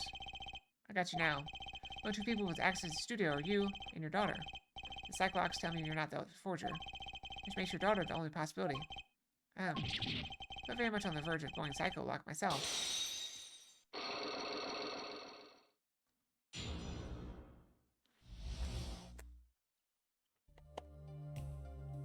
Alright, tell me about the diary. I don't know how you knew, but you're right. The one who made the page was my daughter, Vera, not I. She's only 12, a genius you might call her. Ferocious little girl outshining her father. There's been a lot of that going around recently. I let her play in the studio and she watched me. She taught herself in that way. The drafting tools and analytical devices I bought when they became necessary. They're my little girl's playthings now. Do I detect a bit of fatherly pride? If Vera's the one who made this page, does she know who the client was then? Actually, the client came at once. Here to the studio. What? Why didn't you say so sooner? My face was covered, and they did not want to talk to me. So I talked to your daughter? I'll speak only with the artist, the client told me. That little girl is the key to our mystery client's true identity. Okay, what do I do now? Maybe I should talk to her father a bit more. Time to turn my attention to Vera. I have a quest. Let me guess. You'd like to speak with my daughter. Can I? My daughter's never been one to talk to strangers. She's quite shy, extremely so, actually. Only one exception. Which was, oddly enough, it was that client. Out of the studio while they talked. We got Space Fox! It's a Space Fox! I told her they had finished, and she was laughing. It's the first time I've seen anything of the sort. Please, let me speak with her. Alright.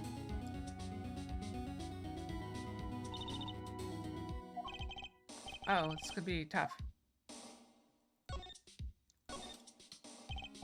Vera, was it? Would you like to have a friendly chat? I'm Phoenix Wright, ex-lawyer and pianist. I'm still looking for the keys that say Do Re Mi. I can't find them anywhere. I'm no good at this. I need something to get through to this girl. Here, was it? Would you like to have a friendly chat? Not working.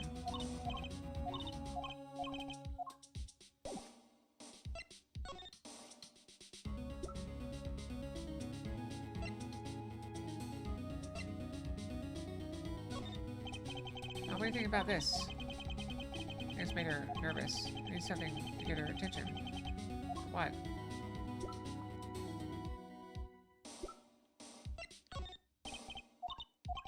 Nope, no good.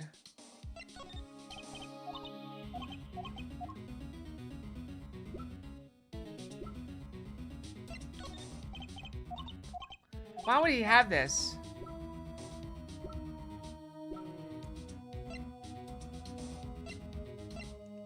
Oh wait, that's from the trial.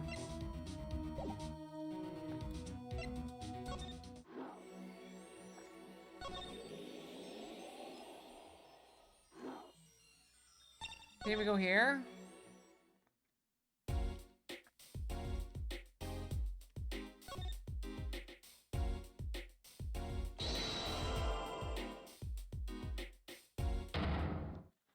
Alright, let's give it a try.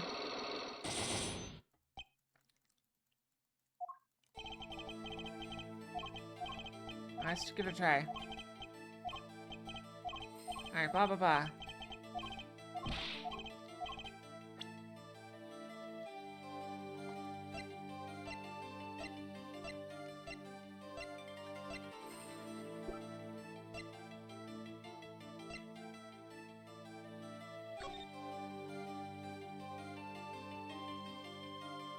It does not appear to be.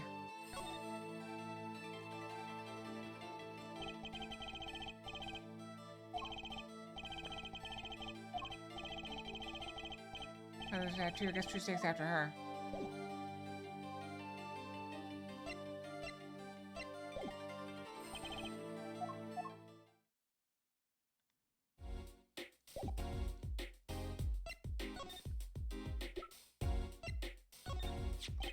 This person in the photo is Truce's mother. How'd you come by this? She showed it to me. Said her mother was gone. It is so. Huh? She's gone. What more is there to say? Lots? I know. Whoa, you're still here? According to my in-depth research, Truce's mother Magnifique Grammy's only daughter, end quote. What? Magnifique's daughter? Is that true, Mr. Zack? Russell, say too much. Erg! Hey, what? Why am I the bad guy? Why? Zack decked him. In any case, Mr. Wright, this discussion is over. Also, Grammy, she's the most mysterious of the whole lot. I gotta me some more evidence, clearly. Well, the prelude may have been longer than the main attraction. Can we begin our game? My final competition? Final? Why? I said I've come out of hiding today to make this document legally binding. Once that is done, I shall slip once more underground. Without seeing your daughter? It'd be best if I did not. 7 years ago, we played. 7 years ago, I lost. I lost to Magnifique. I'd not care to lose to another. And I've heard that you never lose. Just a rumor. Yes, for it is impossible to never lose unless one has an ace up one's sleeve. As a magician, it causes me no end of irritation. I think a mere lawyer might be out there, pulling the wool over so many eyes. Hey, I signed your document for you. Maybe you can try lightening up. That was that. This is this. My final competition, I will destroy your perfect record, Phoenix Wright. This will be my final performance. You were warned. This guy's beyond serious. So much for a fun evening of cards. Russell, you may leave. Ah, but it's your last game. And what a scoop. I punch and I punch, but still it's not enough. I just remembered a prior engagement. Toodles, gentlemen. Oh, nice meeting you, Peanut Man. Let's begin. Dealer. Da, you'll be witness to our competition. Da, it's an honor for me. Why haven't I seen her around here before? That reminds me. I saw a familiar face I entered this restaurant. He did not seem to notice me, however. Gavin, I believe this was his name. You know him? After fashion. Listen, Phoenix Wright. One can learn much from true competition. Remember this. Grammy's power. I was close to understanding it, but I needed more. And I knew where to get it. Truce's mother. I needed to meet that reporter again, that was clear. And one other thing. The moment my final competition with Zack began that night, my name was roaming around through my head. The name of a man now in prison. The name Zack Grammy knew, but how and why?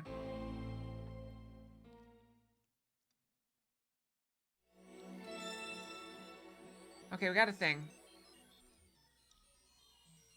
Alright, I'm gonna go ahead and call it here. I'm running out of steam. clearly. But we made some progress. We made a lot of progress, really. We made massive amounts of progress. We finished like 5 chapters. So we call it there. Oh, let me save. We quit. Alright, so that's it for me tonight. Thank you all very much for joining me on this lovely Tuesday in April. So sleep well, have good dreams. And wish me luck in waking up appropriately. Plus, our work does seem to be getting better. And I'm on vacation next week, so it doesn't matter. So hopefully, you know, I get some relaxation. So while I'm on the subject of next week, stream time will be a little bit different because I'm on vacation. I tend to stream more when I'm on vacation because I don't really like to go anywhere, so I'll just be streaming more. So everybody's on vacation? Okay. So my weekday streams will probably start a little bit earlier and go to the same time. My Friday stream next week will be, I was starting like at our old time. So we're starting like 3 hours early. So I have like 6 hours of Final Fantasy 14. That'll be fun. And what else? I don't know. We'll go from there. So good night, everyone. Sleep well, have good dreams, and hope to see you guys tomorrow for more chess puzzles and, of course, Ace Attorney. Good night, everyone. Fox out. Night night.